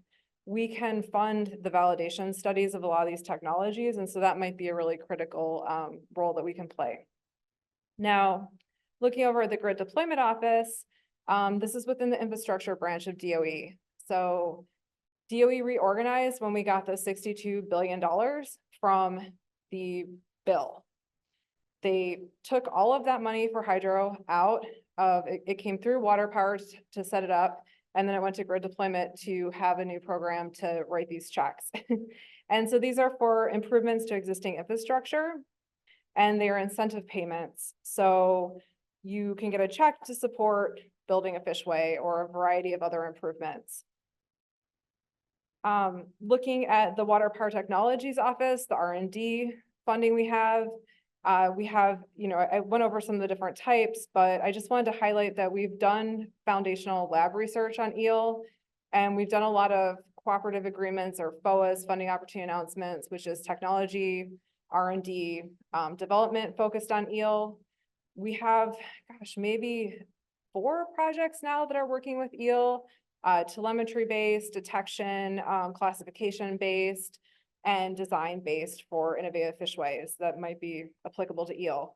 We haven't really done a lot with prizes, with small business funding, with interagency agreements, and some of the other different types of, technical support. But we could, if we heard from you, if this is what you need, let us know. And then talking about Grid Deployment Office, it's section 247 that has this program, and these are the environmental incentives. I highlighted just some of the types of improvements you can get funding for.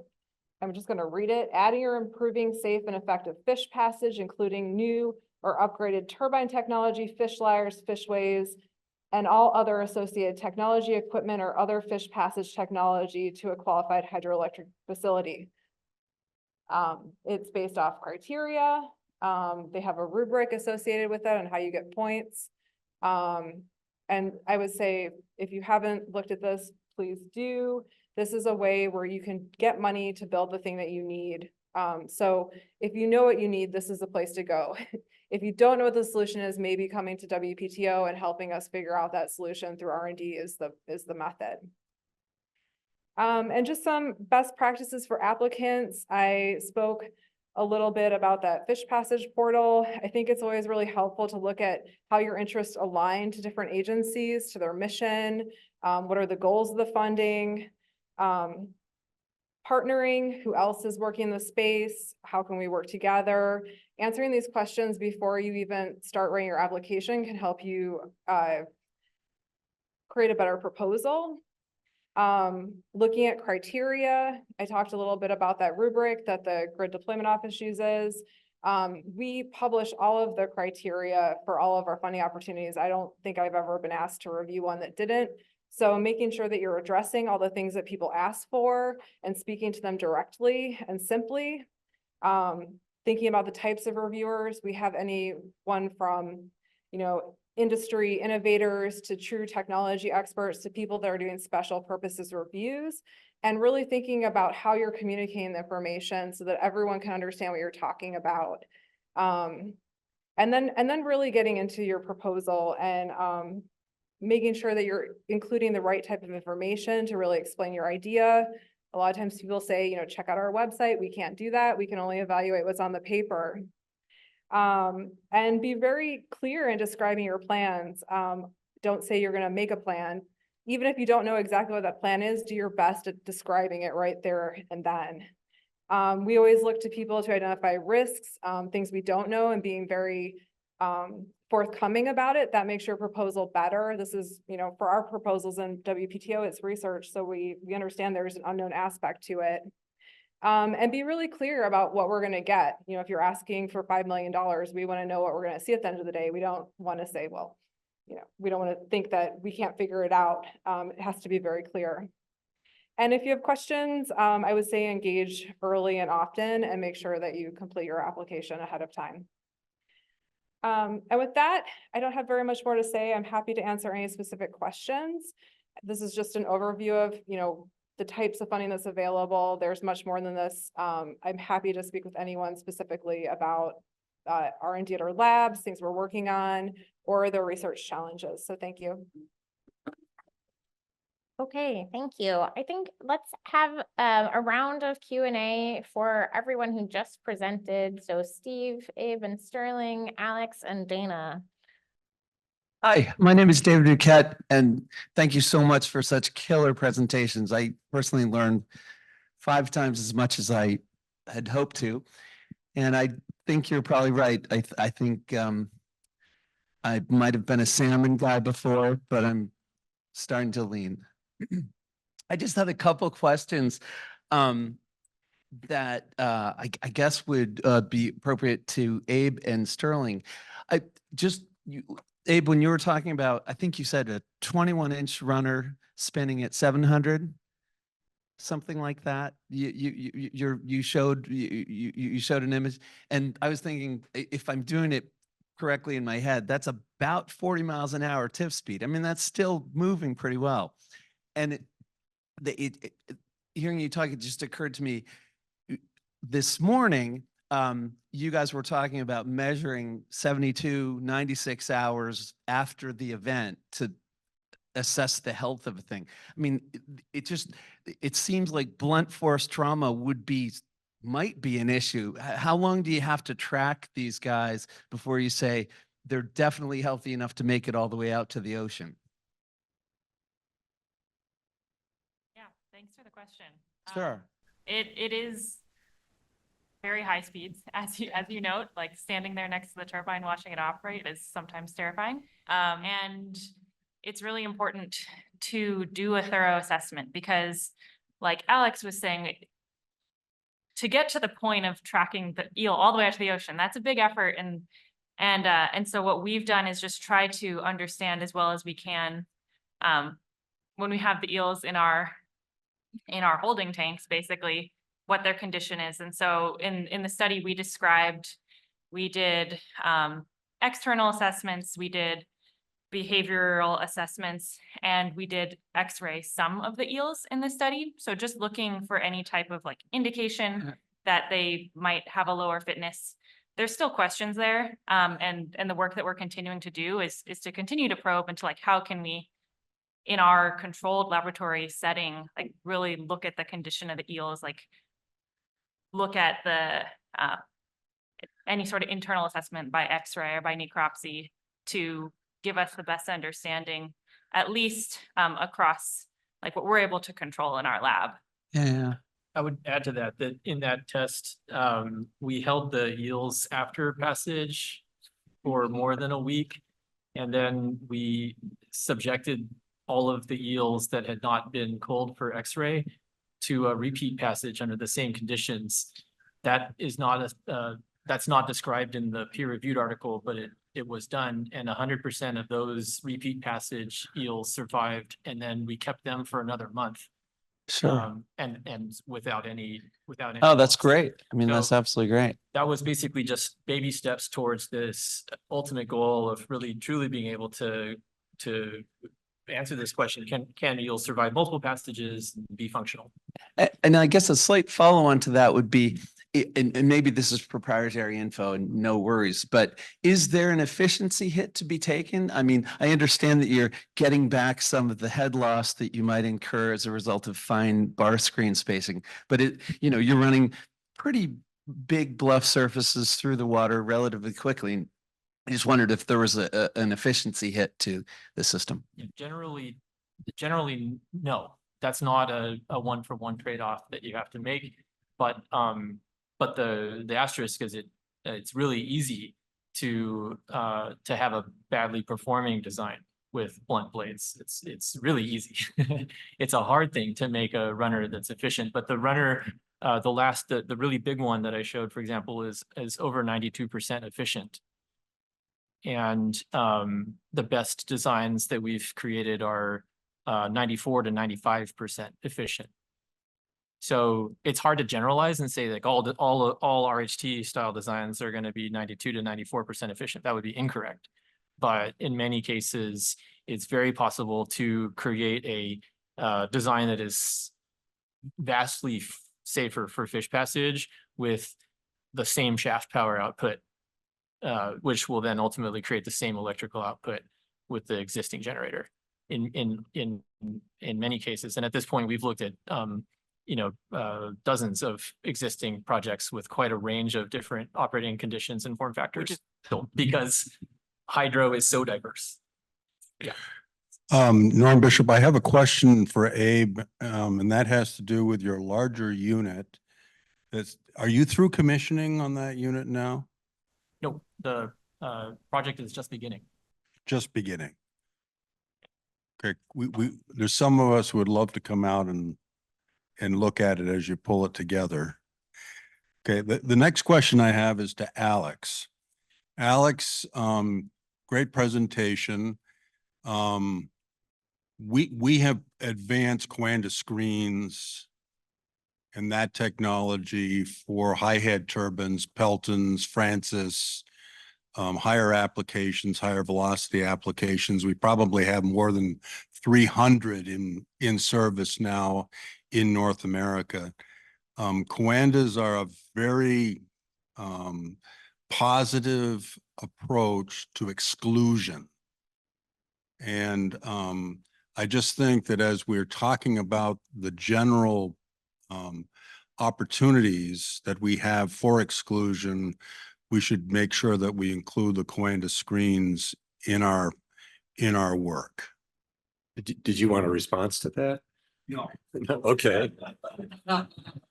I'm speaking expert to expert. I think that's a shortcoming, what I saw. I actually have a follow-up to Dave Duquette's comments and questions, and so the velocity of the blade isn't the actual strike velocity, so the fish are moving too, so there is, I think it's been brought up, but there is a relative speed of the fish to the blade. And so I do have a question for Eve and Sterling. Do you know what the strike velocities were for the tests that you conducted? I need to check the numbers. The eel test that we described had a tip speed of 19 meters per second. And I believe that at the tip, that corresponded to a relative velocity around 12 meters per second. And then as you move inward from the tip, that will decrease. But another thing that matters is when you have the that lower, as L to T ratio reduces, that if the actual speed at which the fish hits the blade continues to decrease more. So it's a little hard to quantify. Yeah, so we've done the blade strike test for EPRI and with Natel on their blade design. And as Sterling mentioned, as that blade strike velocity goes down, the relative velocity, the survival goes up. And we've actually shown that at about 5 meters per second, you can have 100% survival. And then as it increases, it becomes dependent on the relationship between the fish length and the blade thickness. And again, Abe and Sterling had talked about that. So as that ratio goes up and the strike velocity goes up, you can actually keep the survival pretty high. Just chime in on that a little bit more. So this is all very, very correct. And where it gets more and more challenging is for real world turbines that have tip speeds in the 30 to 40 meter per second range.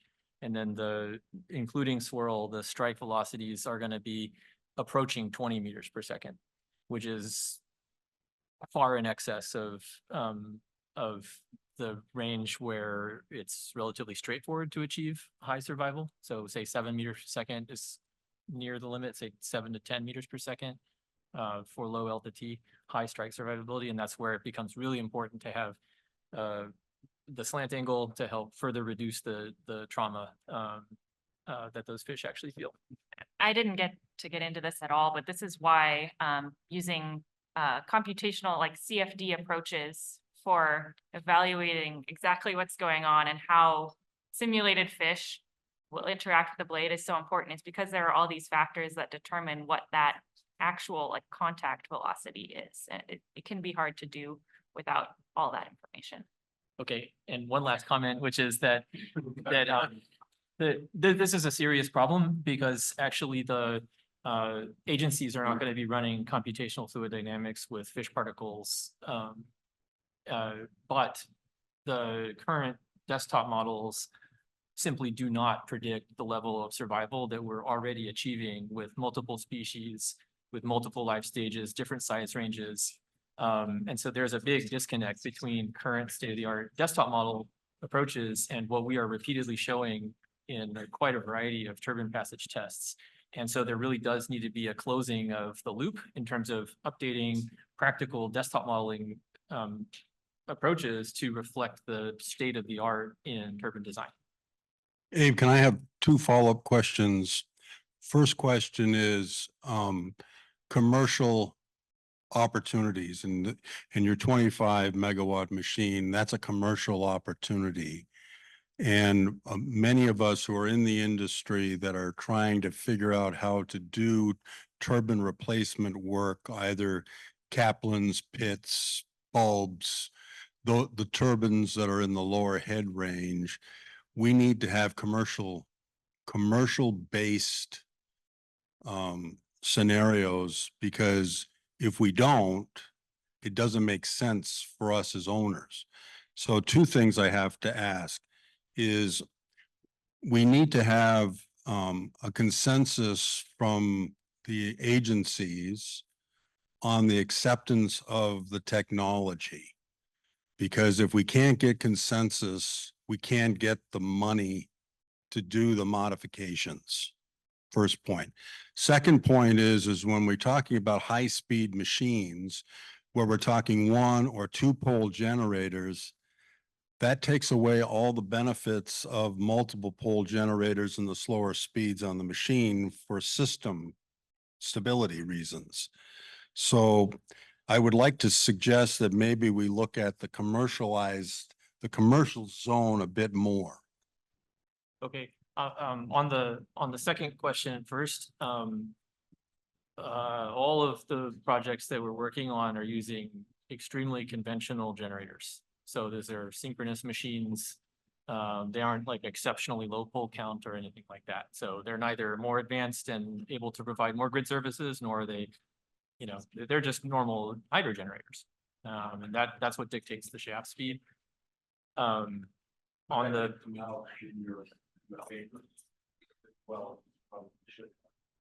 okay, yeah.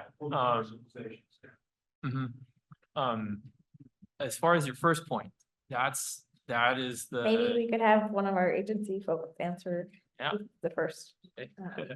first question. Ken or Brian or Frankie? put you on the spot.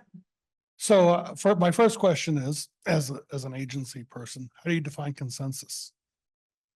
Well, we can't go to we can't go to a banker or a financial house asking them to fund something that we don't have some type of historical consensus. And as we develop new technologies like we're talking about here, we definitely need to have that so that the funders can buy in, because we are an old historic industry. And unfortunately, that's the nature of our world. So I think, you know, it's clearly something that we struggle with as well. Our interest is protecting the resource, not only the hydro resources, but also the fishery resources. And with these experimental technologies, there's a question, are they going to be protecting those fishery resources that they're intended to protect, right? So I think in many cases where, particularly if it's not currently a requirement to implement, you know, screens or things of that nature, where a licensee is taking on an upgrade, knowing that maybe 10 years from now, there's going to be a relicensing or something of that nature, and they're willing to take on some risk. I think we're flexible in that nature. You know, we can talk to your agency people that are working, that are at your site, and talk about, okay, this is what we want to do. How much flexibility can we have? Because we in the Northeast region, we want to see these turbines get tested and put in the ground, put on the ground, on the landscape. But we're not willing to sacrifice the resource protections. We may be willing to take some risks over some time to allow that for happen, but ultimately, at the end of the day, if the turbine does not produce the way that it was intended, the expectation is that the resource would still need to be protected. But working with us on those timelines, you know, what is a timeline that makes it approachable to your banker or things of that nature, that's a conversation to have, you know, and what are the things that we need to be looking at? Yeah, Ken, I think that gets back to a point that maybe Brian made about that as an agency, Fish and Wildlife and NIMS, and in the guidelines, you're looking at both the science, but also your professional judgment. And so I think what you're saying is that part of the conversation on whether to implement some of these new technologies falls in that, like, science is a very important pillar, but there's room for professional judgment to work with the industry. Yeah, absolutely. And I think, you know, to the extent that testing and prototype evaluations have been conducted, you know, whether it's Alden or Mattel or another manufacturer out there, that gives the resource agencies some level of comfort to say, hey, this is probably going to work versus something that's never been tested, you know, and you come to us and say, hey, we're just going to put this in and because we know it's going to work. And if my engineer, Brian, doesn't feel that it's going to work, I can promise you that it's probably not something we're going to go along with real easily. But to the extent that there has been some demo done and some research, whether DOE funded, that all gives us some comfort to allow these prototypes to hit the landscape, to then have in situ testing. And then again, at the end of the day, though, if they fail, we're still going to have some protections for the resources. So there is risk, no doubt about it.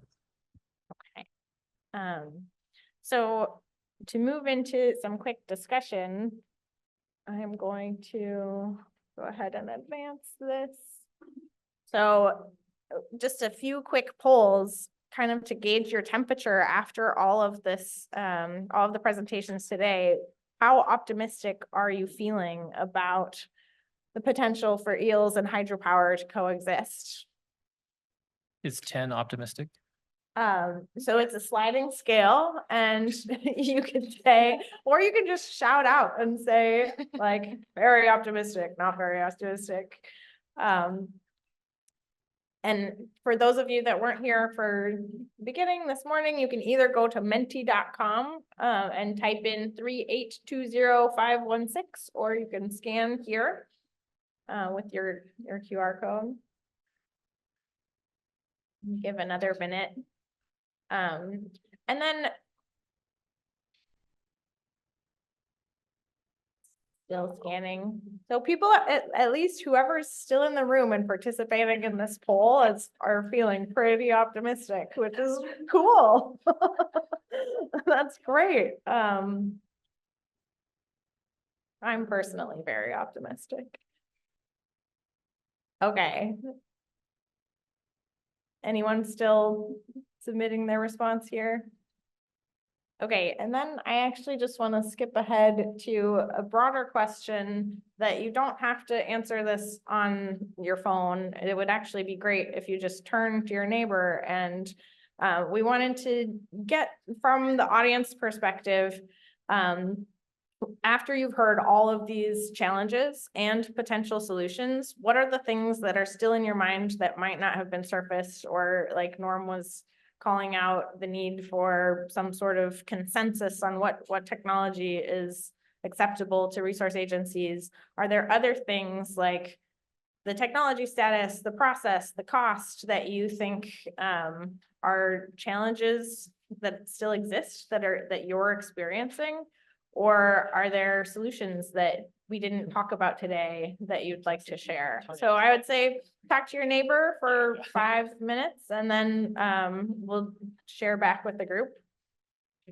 Maybe 5 minutes is too long. How about like 1 minute? Yeah. And if you want to enter it on your phone because you don't want to talk to anyone, that's fine too. Okay, would anyone like to share what they just chatted about? I know that was a short minute, but in the interest of keeping the whole group together here, if you have a challenge or solution that you wanted to surface.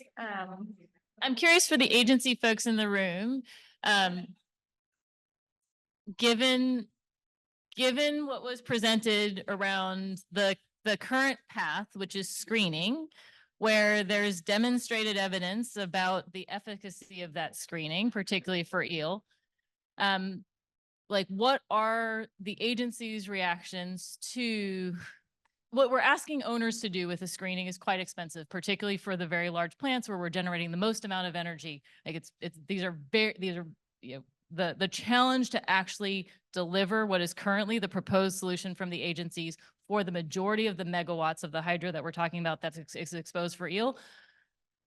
When there's evidence that has been presented that screening is very, very site specific in terms of its efficacy, I'm curious what the agency's thought perspective is with respect to uptake around a solution like through turbine passage, where there is actually an opportunity to be very precise and scientific in testing what actually happens in turbines. This is an industry where we have decades of experience with really great technical engineers who are able to get very precise about what exactly happens within a runner. It's not the exact question, but it's something I'm very curious about what the reaction is from the folks in the room. And again, the focus here being megawatts. How do we get to the majority of the megawatts that are exposed, where we're talking about large machines, high tip speeds, big intakes, a lot of water flow? I guess that's directed at us. I think you kind of touched on the engineering and the runner and being able to predict with high certainty safety. What you didn't touch on is that every hydropower project plant is unique. Approaches of fish when they come into that facility, are they going to be harmed in some other way that's not runner related? So that's something that we have to consider, because our goal is not, safe turbine passage, it's safe passage. So I think to the extent that we come up with safe passage, we're on board. So. Does anyone else want to share a challenge or solution that they've chatted about? Oh, okay. Cost, technology, spill mortality. Any elaboration? Oh. I mean, I heard spill mortality thrown around out there a little bit, and every site is unique, of course, right? But we need to be nice to have some estimates of that, what it looks like. It seems like a lot of times we saw evidence that when you're spilling water, there's better survival or more eels seen downstream, but there's certainly some that will die when they go over the dam, and what that would look like. And then in terms of costs, like we're thinking about like the NHA turbine, if it was to be proposed for a downstream fish passage measure, would that cost be offset by some of the gains in generation that would happen as a result of that, and what the technology that goes into building more fish friendly turbines, that kind of stuff. Yeah. The other thing about cost going through my mind anyway is, to do some of these things, whether it's physical protection or whatever, it can be very costly. And there are some projects that can support this cost, and then there's other projects that probably can't. And so I think it's being able to implement some type of protection measure at some projects could be very challenging, just because of the cost to implement some of the protection measures. And I am curious about the Abe and Sterling, you talked about your turbine design, the cost to retrofit a unit versus, putting in millions of dollars of fish protection measures. Does that, the turbine unit and retrofitting that, can that become cost effective to replace some of these other things? Answer on that specific point. There's so on the one hand, you have projects where the like an individual turbine has more than 100 cubic meters per second for each turbine. In those cases, no screens will ever be placed across that turbine. And Sterling's point was that the amount of hydropower in the United States where the turbines have more than 50 cubic meters per second and are less than 40 meters head and are in eel waters is 21 times larger than the amount of flow going through projects that have less than 50 cubic meters per second. So the amount of hydro in eel waters in the US that has huge flows dramatically exceeds the amount of hydro that could technically be screened easily. I think that's a really important order of magnitude point for everybody to understand. In terms of costs, if you are in the range where you can technically screen, just some anecdotes are that the cost of runner retrofit could be on the order of 50% or less of the cost of the exclusion screen, for a project that's in the sub 10 megawatt range. So especially if you have a project that's old and needs a modernization anyway, it becomes like a really good idea to pay attention to fish passage when you're going through your modernization effort. So something that I've noticed over the past in my career within fisheries and hydro is we tend to always hyper focus on rivers that are impounded, rivers that have no connectivity to them. But do we have any baseline information on rivers that are undammed, such as the Delaware? In what timing in a lot of these fish come out? We tend to also focus on just these hydros and delay, but what about baseline data for other larger river systems that when are they coming out? How much are they coming out? I can answer that to a degree. Part of the problem is we don't have that many river systems that are undammed. Delaware is perhaps the only large river system that has that. Right now, USGS has a proposal to do exactly what you're talking about. Tag multiple species of fish and quantify what's their natural rate of movement, survival, reproductive success, et cetera, at least for fish going upstream. And some work to do with eels downstream as well. I think that information is critical because it's the baseline against which we're trying to ascertain the true effect of hydro. Because a lot of the hydros were built on things like waterfalls that impeded fish passage. To what degree, we don't know because those waterfalls aren't there anymore. They're covered with a dam. So I think those studies are critically important. They fall into this class of, general interest science, basic knowledge that, again, like my proposal to tag fish with satellite tags has met with, some reluctance because it's basic science. But to my mind, it's very critical information that can really inform us in terms of what are we trying to do with respect to restoration? What are we trying to achieve? What are the numbers? Until we get that information, we won't really know that. And so agencies like the Fish and Wildlife Service are always going to try to be conservative and say, well, we need as much protection as we can because we're taking a precautionary approach about, protecting the species. Is that too high a bar that the hydro industry is being forced to meet? At this point, I don't think so. It's being careful. But I like the satellite tag program. It's very important, and the hydro industry has a stake in this kind of information, and they should fund this kind of study. I'm saying this because I'm a research guy. And I like to see things funded. It's not easy. It's more expensive to do, but it's all very doable. In terms of other watersheds, I can't think of too many others that are undammed. There's some smaller watersheds, I'm sure, but a concerted effort to kind of get at this baseline. What did we have historically? I think would be, time and money well spent to get at some of these baseline processes. Go ahead. Yeah, and just a quick point on some of the direct impacts. We have real advances in acoustic telemetry now. We have tags in our lab that are, moving through R&D that have sensors on them that can tell us, fish respiration and metabolic function and collect data on water quality. And so some of these challenges of not really knowing if the fish is alive when it's passing by a receiver, we now have tools that we can start answering these questions very specifically at specific sites.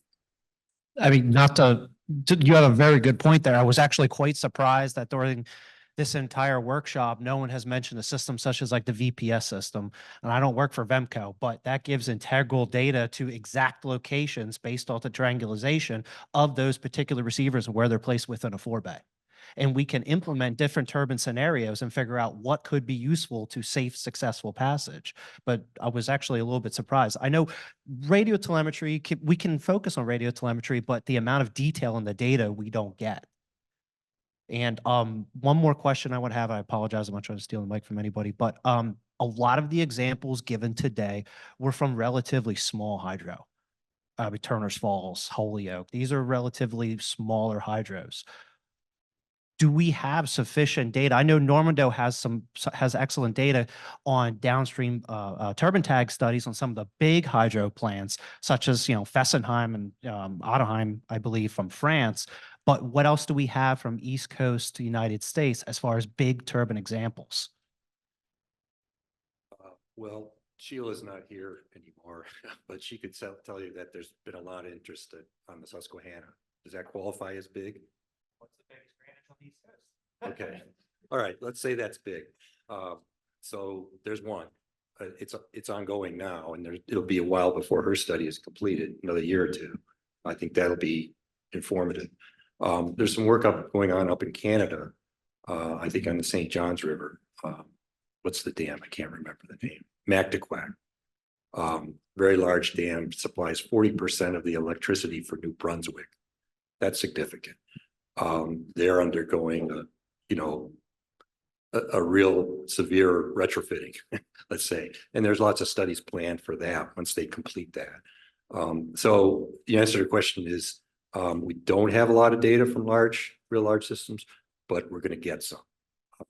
And I think it'll be instructive, just to your point. Just wanted to note that our guests from the Mohawk and from the St. Lawrence, or Saunders Power Dam, has how many gigawatts of each each individual turbine has 260 cubic meter per second flow and 65 megawatts. So solidly big. And they don't even have trash racks, by the way. Like, not to mention fine screens, they found that they can't even keep trash racks intact. So they just let everything go through the turbines. As a matter of fact, I was at a meeting about that hydro. This was 10, 15 years ago when they first started to talk about issues of downstream passage at Moses Saunders. And it was brought up, well, why don't we just replace it turbines with a fish-friendly turbine, which hadn't really been developed all that much, but it was talked about. And the answer was, well, we just replaced all of our runners. We're not going to do that again for another 30, 40 years. That was the answer, because it was economically, it was crazy. We just replaced these. Why should we put something different? And it might have been a blown opportunity, but it's 10, 15 years later now. So perfect timing.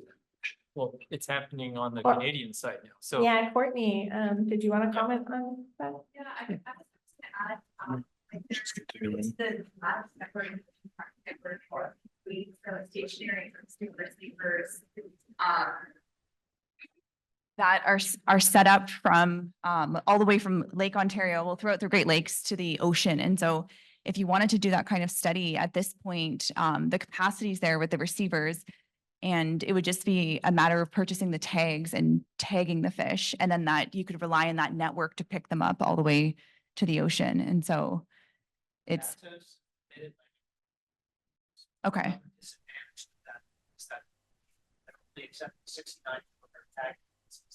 Yes. Recent areas amongst hydrants, 180 kilohertz is heard, that's more due to the reduction of noise. Yeah, and we did, before we started tagging fish, did those drift tag tests. And at Moses Saunders Dam, which is quite a large noisy one, it still had that detection range of 400 to 500 meters. And so, yeah, we were being encouraged by Vemco or Nova Sea now to use the 180 frequency and then also to use a VPS system. But the advantage of using the 69 kilohertz is then you can take advantage of the whole GLaDOS network and track your fish. Even if you have a really small study area, it'll be picked up anywhere. So the work is starting. We need more money. 500. Question is how much money, and then is needed to fund that, and then go ahead and pass. Ken, can you pass the mic back to Courtney, please?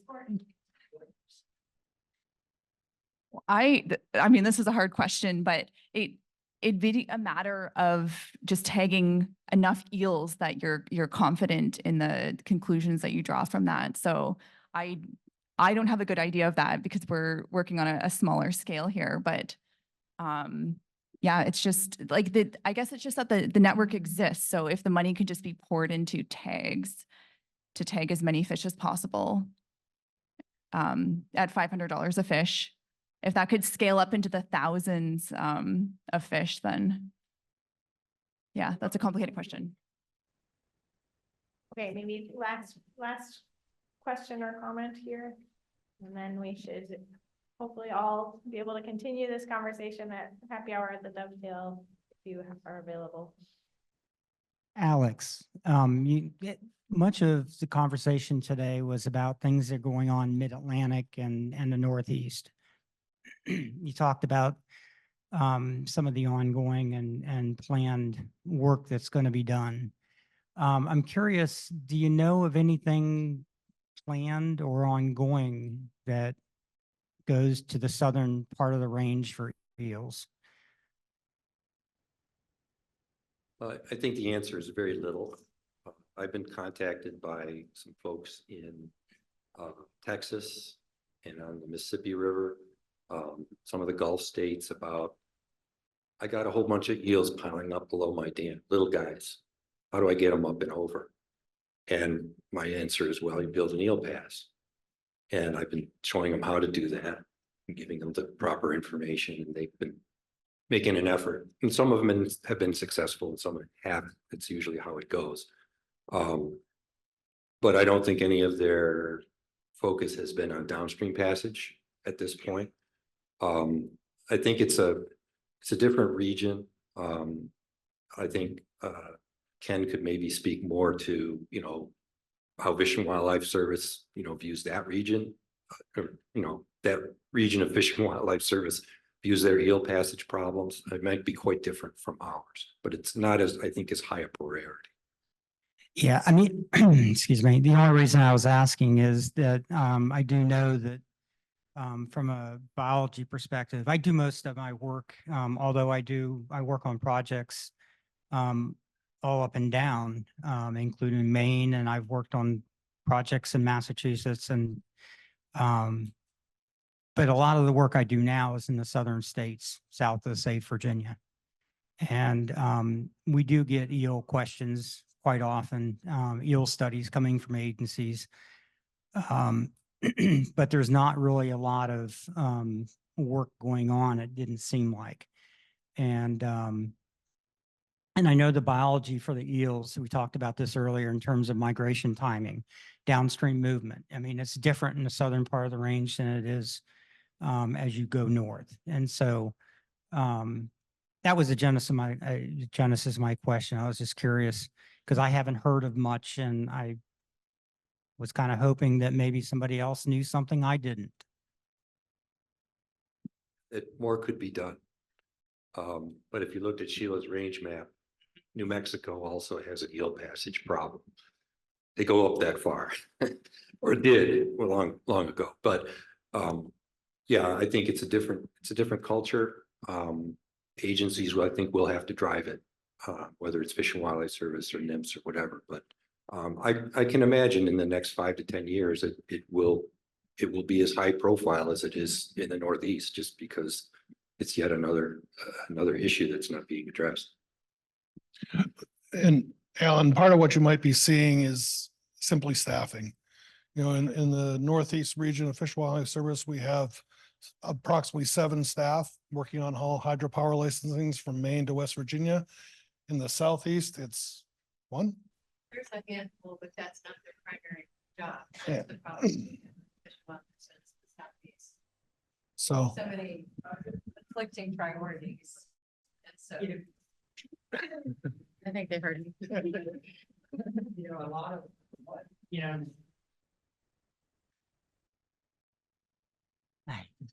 In the South, a lot of what we do when it comes to eel passage studies or potential measures, all kind of come out of things that we know about that have been, studies that have been implemented in the mid-Atlantic or up in the Northeast, or measures, and, we're trying to do something for downstream passage. So we're kind of, based on what we know of the eel movement, trying to put something in a project. And that's where a lot of times, and almost invariably now with hydro, you implement something, and then we talked about the evaluation.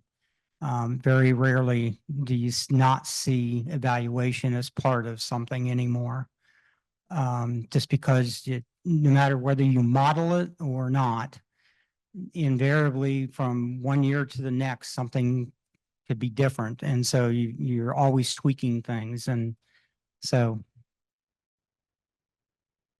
Well, I think we should wrap at the beginning of planning this workshop.